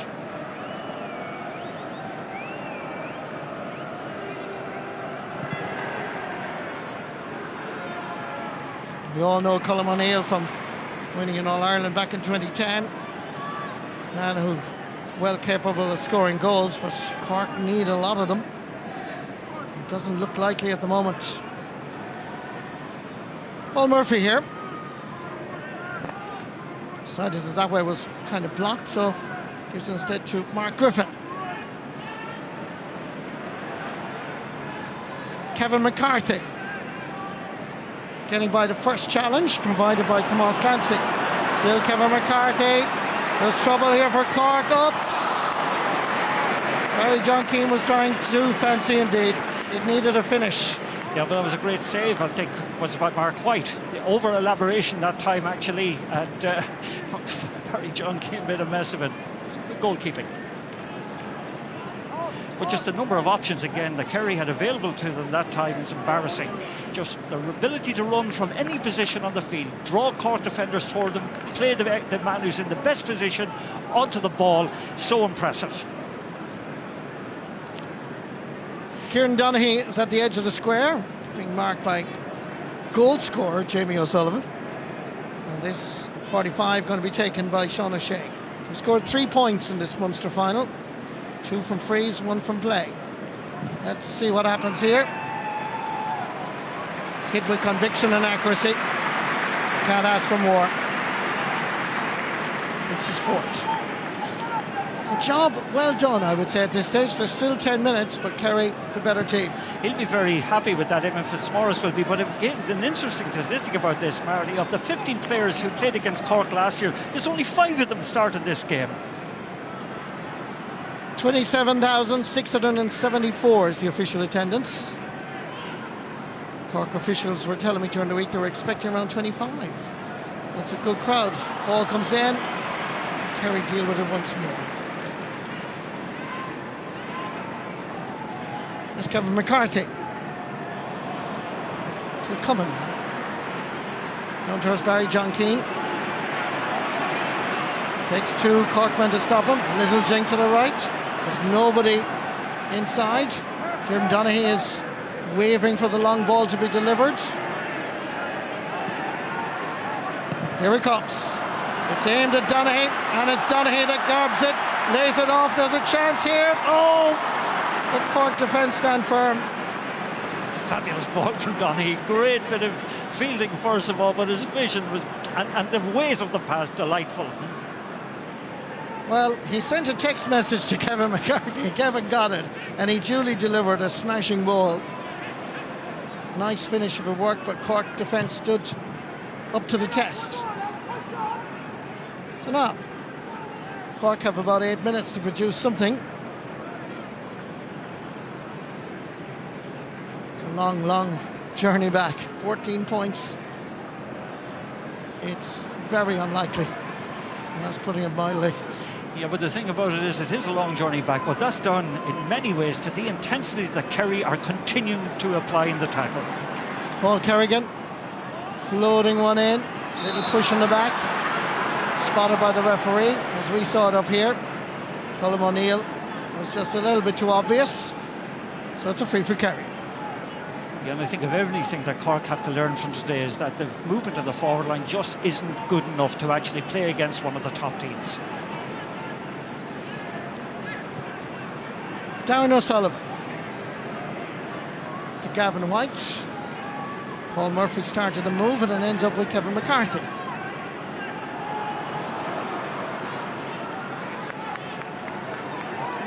Cork regained the possession. Ian Maguire. Mark Collins has gone down the wing here in front of us. Paul Kerrigan goes for the Brian Hurley option. Well, I'm not too sure what Bruno Bjork was trying to do. But it wasn't defending, and Hurley is rather annoyed by the actions of his marker. Look at this. Well, they're not going to be on each other's Christmas card list, I think, any day soon. They've been at each other since Brian Hurley came in. They have been niggling away at one another. But O'Buckley's defending. He's so snappy and aggressive in the tackle. Killian Young is coming back from a hip injury. Good to see him back, Reynard man. And he comes on instead of Tadhg Morley. I'm just thinking, Martin, if you're a part of the 26 or the extended panel, This is going to be a hard Kerry team to get on. Oh, well, look at I remember in 1975 a crowd of young Turks came in for Kerry and went to 1-8 All-Irelands after that. But this group here are capable of winning a number of All-Irelands over the next 10 years. Knocked away. No major threat. Good work by Peter Crowley. David Moore. It's maybe the first kind of wayward ball that he's had all day, but your point is very well made, Marty. I mean, you know, the competition for places within the Kerry panel is of such a standard that it is, by God, you earn it if you get on that first 15. Brian O'Driscoll willing to run at the Kerry defence immediately. 3 defenders come across. There's a chance here that this will go between the posts and over the bar. Good score by Peter Kelleher.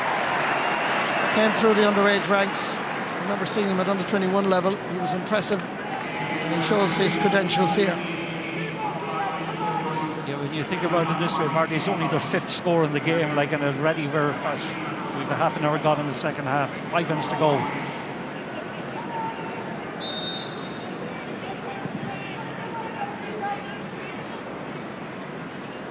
Shane Murphy's kick out, another by David Moore. Kevin McCarthy's gone on an awful lot of ball marks since he was introduced. Since he's come in, very much so, and again it kind of in a sense backs up your point. Killian Young pulls the brakes, lays it off. Barry John Keane, little dummy to the right, can he control it? Here comes the cross. Just missing Kieran Donaghy, gathered instead by Mark White. The point actually, you know, about McCarthy coming on, like he has certainly put down the standard and said to the guy who was replaced, I'm here and I'm looking over your shoulder. Ian Maguire goes for the old-fashioned high dropping ball, picked up here by Gavin White. Peter Crowley just sensed that he enjoys life out around the half back line rather than the full back line, and when he gets a chance he's going to go forward. Sean O'Shea. Back to Peter Crowley once more. They're aiming for Kieran Donaghy with another high dropping ball. Gathered. Paul Gainey. There's the time to refug. Oh, a lovely ball skill. Beautiful. Barry John Keane is to his right, but he takes his point. Goal and 5 points Paul Gainey has scored this afternoon in this, or this evening I should say, in this Munster final. He's been magnificent, a spearhead of the attack. Like, he can play it either way, like wonderful target man all the time, showing all the time, but his ability to bring others into play apart from his accuracy when he gets the opportunities marks him out as a very special forward.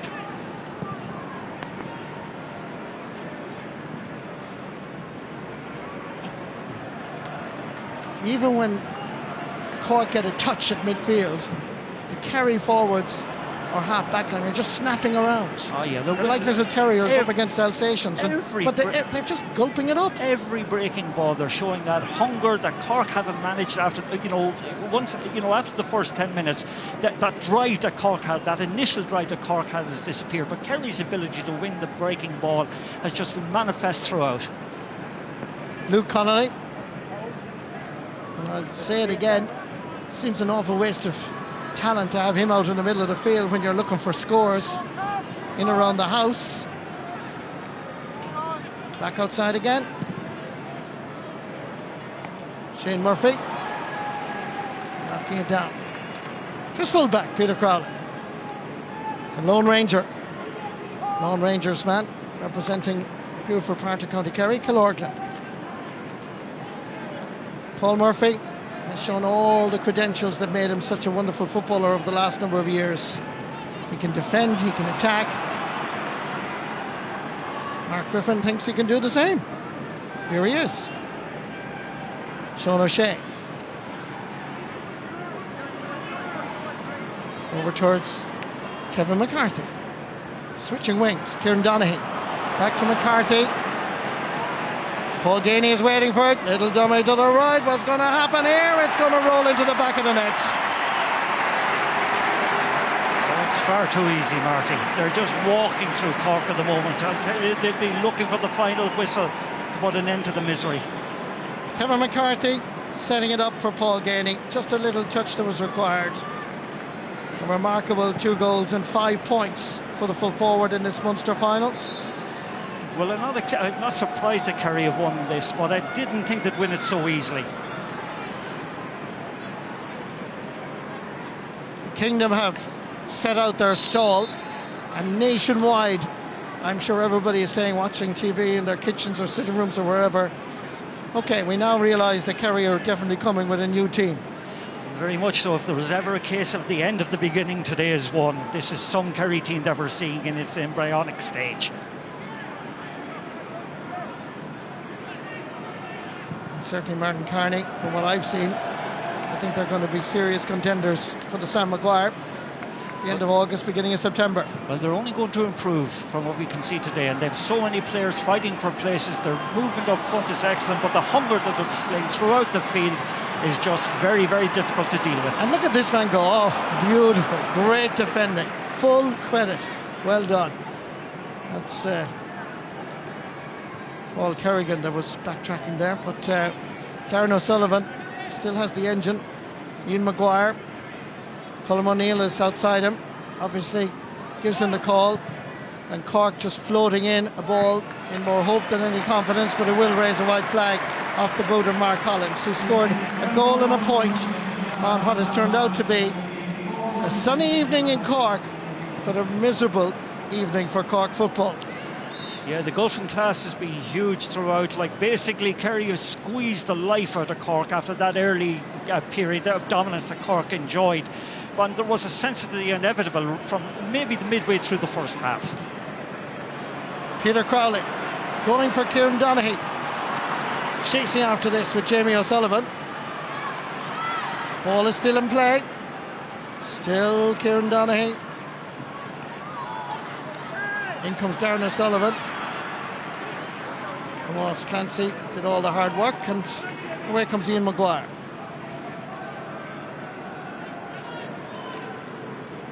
Paul Kerrigan looking at options, and to be honest with you, he has none up front. And with the result, Gavin White does his primary job to defend, and away come the Kingdom of Kerry again. That's the point I made early on, Marty, that there's no movement up front whatsoever from the Kerry or from the Cork attack, and that has been a problem for most of the game. Barry John Keane still with possession. He's to come back outside to Jack Barry. Darren O'Sullivan is coming. Kieran Donaghy gets away from Jamie. Out first Barry John Keane, and Mark White is there. In fairness, I don't think it would have made a difference to the score overall, but I think the loss of Rory Dean, to a black card, was a big loss to Cork. He'd been very influential early in the game and been involved in the 2 goals that they scored. Well, they seemed to run out of diesel when he was gone, to be honest with you, and it was coming that left wing all the time. Every time that the Cork were threatening, it was coming from the left wing of Rory Dean, to a lesser extent Luke Connolly and Mark Collins. Yeah, but just watch the off-the-ball movement of Kerry. The speed that they execute their plays at is just of a different standard completely. Here's Barry John Keane again, jinking to the left and right, and happy enough to take the point. And say to him and Fitzmaurice, I want something to contribute, and he certainly has. Good player. Great player, and again the mesmerising movement we're seeing from the first whistle to the last from the Kerry attack is a credit to them. At no stage had they dropped their intensity. The ruthlessness that is evident today will be a worry to any team in the country. Cork had 2 goals and a point up after 9 minutes. They've only managed 3 points for the rest of the game. And that alone will be a staggering and frightening statistic. It's 2 against 1. Can't blame Luke Connolly. He looks around dejected, and I don't blame him. Kerry superior. Sean O'Shea back for his Paul Ganey. What I like about this Kerry team as well, Martin, is that players like Paul Ganey, who's been in at the edge of the square, comes out. I know it's to put Kieran Donaghy at full forward, but he's working hard even when he doesn't have the ball. I know every one of them put in that hard yards from the word go. Okay, they have class to burn and all of that, but Kevin McCarthy to Kieran Donaghy. They want Donaghy to score, and Donaghy looks to the gods and says, I needed a little bit more power. Comes back out first, Paul Kerrigan. Luke Connolly, the 2 Nemo Rangers boys. 50-50 balls being won by Kerry. And the referee, Kieran Brannigan from County Down, blows the full-time whistle. Kerry have secured their 80th Munster title with an impressive showing. It was exhilarating for all of 9 or 10 minutes, but at the end, Kerry took control in so many sectors. The black card loss of Rory Dwan certainly was a factor, but overall, even if Rory was there, you'd have to say that Kerry were the better team. Full-time score in Páirc Uí Chaoimh, Munster football final evening. Kerry 3 goals, 18 points. Cork 2 goals and 4. What do you think of this, Mark?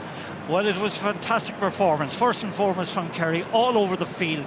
And I mean, once they got on top, it's that ruthlessness that they showed, that ability to go for the juggler, and that ability for so many players to go and have big matches. Like right throughout the field, you know, they were first to every ball. Like their defenders were niggly, they were sharp in the tackle, they were out in front of their men. They never gave the Cork defence or the Cork attack any room. David Moran was like a conductor in the middle of the field. Great game, I thought, throughout, and particularly in the early stages, he was so influential.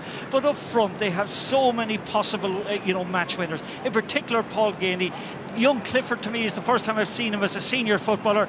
By God, he's going to kind of, come into a player of real consequence as years go on.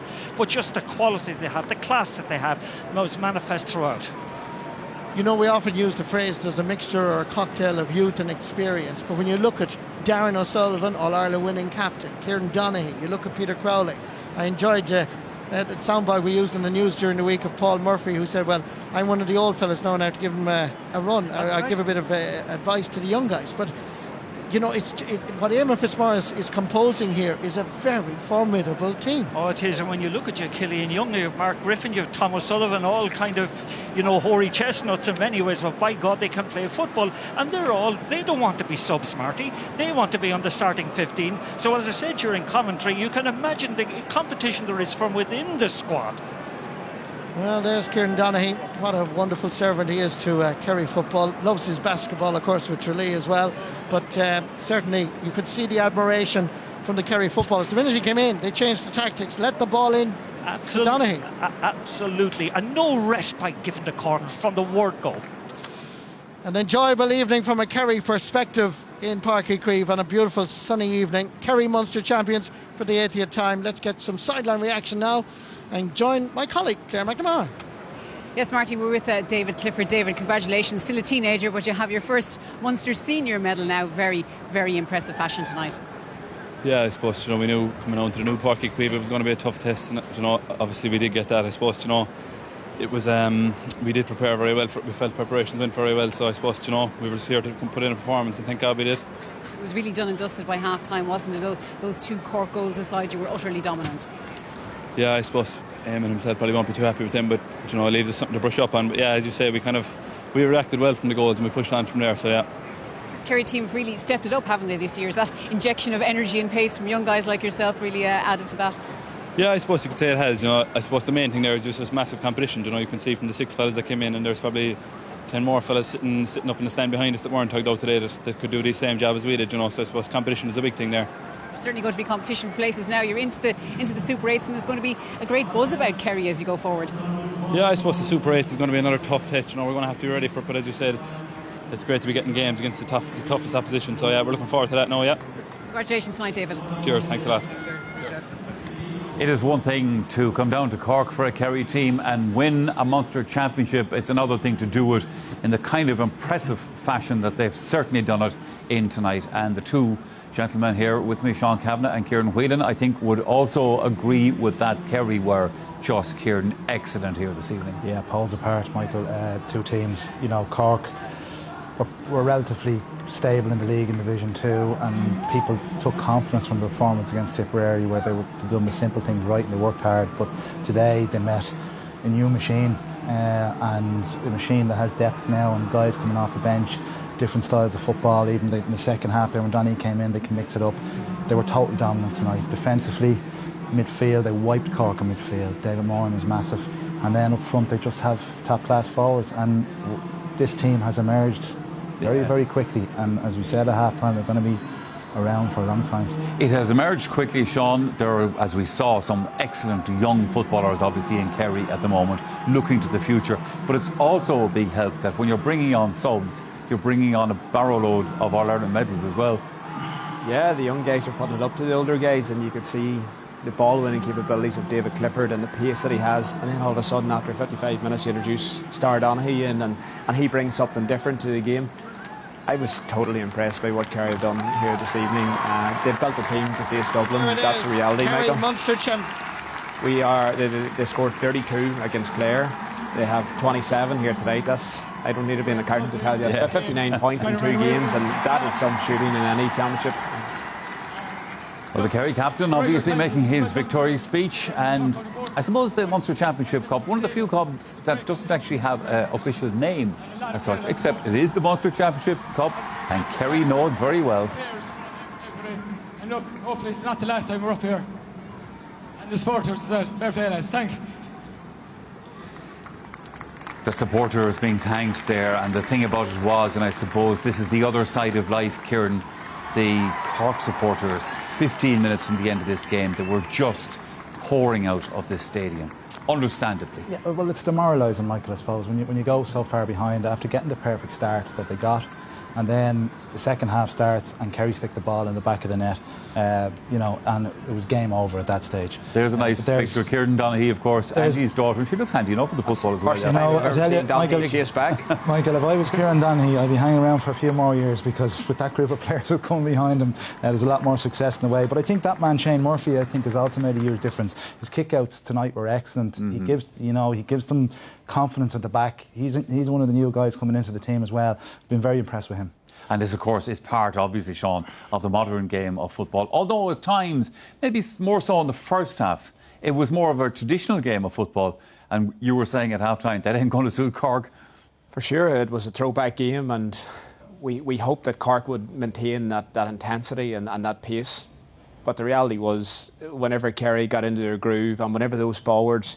The best thing about Kerry's forwards is that they're all very capable one-on-one of beating their man. And it's something that probably has gone out of the game the last 5 or 6 years, where we've gone into systems and modes. What Kerry has now, particularly in that quartet of Gainey, O'Donoghue, Clifford and Sean O'Shea, they have 4 guys who just want to take the ball and go at men all day. They did that today. Cork allowed them to go one-on-one, and boy, they made hay. And you could see the likes of, Clifford in particular wanted to take his man every time, and Gainey, that's a dream for him, because he's looping around the outside. He's got the balance and coordination to kick off either foot, and he really made hay. They all made hay. OK, more analysis on this evening's Munster football final coming up after the break.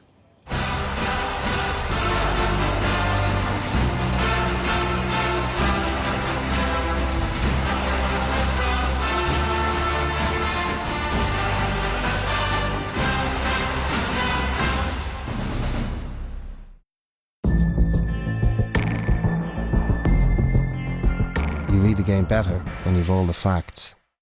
This year, SuperValu will donate €2.6 million to GAA clubs, proud sponsor of the Senior Football Championship.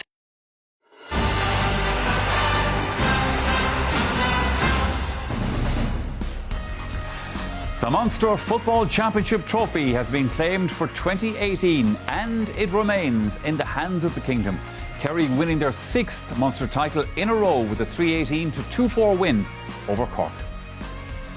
Now, more top-class action for you tomorrow here on RTÉ Television. We are on the air at 1:10 with the Ulster final from Clones and then the Leinster final from Croke Park. In fact, we'll be starting tomorrow with a recap of tonight's qualifier action with Misters Brolly, Spillane and O'Rourke. But tonight, the Ayr man of the match is Kerry's Paul Gainey. He is with Claire McNamara. Paul, congratulations. 6 Munster titles in a row in pretty ruthless fashion. 2-5 for you tonight. Yeah, it's a nice one now today, I must say. We had superb performances all over the field. I suppose a couple of my scores were more or less just the finishes, and it was kind of the work that was done behind that was the most impressive thing. And you know, we had leaders all over, unbelievable players in the backs and midfield who were outstanding today. Work rate was unbelievable. Kevin McCarthy came on at half time, just before half time, and was unbelievable as well. So you know, we had a pick of players today.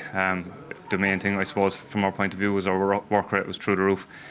Lots of mistakes, lots of things to work on, but a good day out. You've got a couple of younger players now snapping at your heels. Yeah, it's always good. They showed up today and they performed. Gavin White and Brian Begley and David inside as well. You know, they were all excellent. Micheál Burns in the half-forward line as well. So you know, it's great to have that competition in the panel. And you're looking to be in a very strong position now as you go on to the Super 8s. Yeah, I suppose it was a target obviously at the start of the year, try and get to the Super 8s, and that's happened now. So eyes go forward now, and the work begins for that.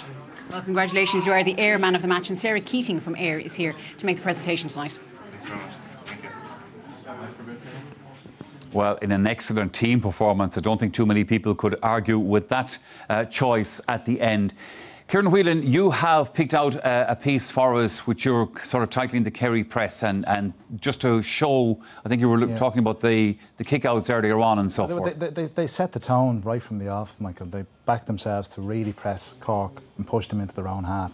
And particularly in that first half, no matter how many Cork defenders were back, Kerry pushed. There we've 12 in the half. The keeper's no option short.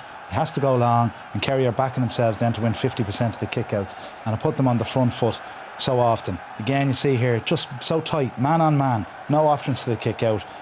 Look at the far end of the pitch, there's loads of space there, but Kerry backed themselves, squeezed the life out of Cork. Again, ball comes out, and Kerry on the front foot. Same second half, even when they went ahead. Here they are again, not giving them any. Cork couldn't get round it. They'd no way of getting a platform or winning possession. And as Kerry were dominant in the middle of the park, they just took over. But look at the other end of the pitch. Here's Kerry. There's 6 defenders, all in a tight little group, and then they break out into the space to give Shane Murphy options off the kick out. So tactically, like for me, Fitzmaurice got it so well at both ends of the pitch. He didn't let Cork play, but they were very structured and organised in their own defence as well. What I would like to see is, and the reality is, we're talking about Kerry scoring, but it's their defence that probably hasn't been tested. And they were brave today. I think they knew that Luke Connolly was the main threat. Jason Foley did a great job on him.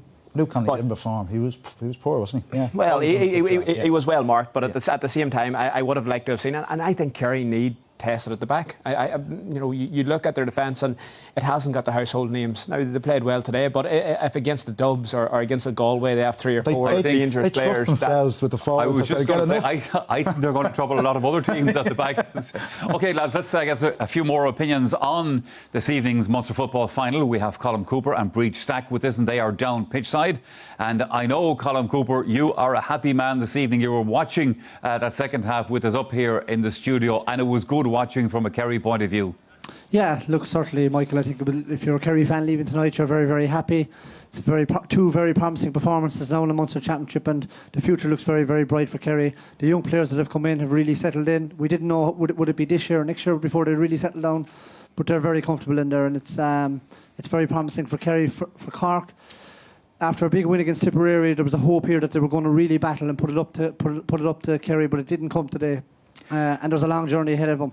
There is. Breed, you were also watching part of that with us up here in the stand. That first 10 minutes, the 2 goals by Cork, and you were whooping and hollering as every Cork person was, but unfortunately after that, it went a bit pear-shaped, didn't it? Yeah, that's it. Like, it was brilliant to see Cork take the game to Kerry in the opening stages. And I think as well what was a massive loss to them was Rory Dean getting black-carded. He was involved in the 2 goals, and, you know, I thought they lost a leader in him going off, and I think just lost their way a small little bit. But I think what today proved is maybe, you know, the Cork are unfortunately a small bit one-dimensional, and you know, just didn't have that long ball ethos that Kerry had, and you know, Kerry just looked so comfortable on the ball.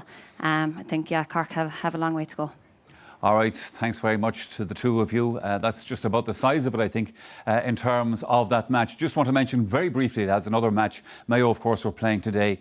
They had a win over Tipperary. They were 3 points down with a few minutes left, and they won by 8. They were, and they got a very fortunate goal, Patrick Durkin, but You have to give it to them. They were resilient. They held in there. Shades of last year, whereby they were put to the pin of the corner a couple of times in the qualifiers. Where it'll get really interesting now is we've got 6 big teams coming into the next round of the qualifiers and 4 of them from Division 1. So I think round 3 is going to be really... And they are, and also in the qualifiers, if Cork win their next match, they will be playing the Dubs down here. Yeah, well, that's, you know, they've got to win the next match. And with so many times we've seen provincial losers struggle, it's going to be a tough road for them to come back. Just the manner of the defeat, their body language at the end. But if they do get through the qualifiers, that is the incentive. One performance like against Tipperary, they're in the Super 8s, and the Dubs will be here in Páirc Uí Chaoimh for a good weekend. All right, thanks, lads. And that takes us to the close of our programme for this evening. Thank you for watching. Now, hopefully, you'll be able to join us for the Sunday game tomorrow, 1:10 here on this channel. But in the meantime, have a good Saturday night.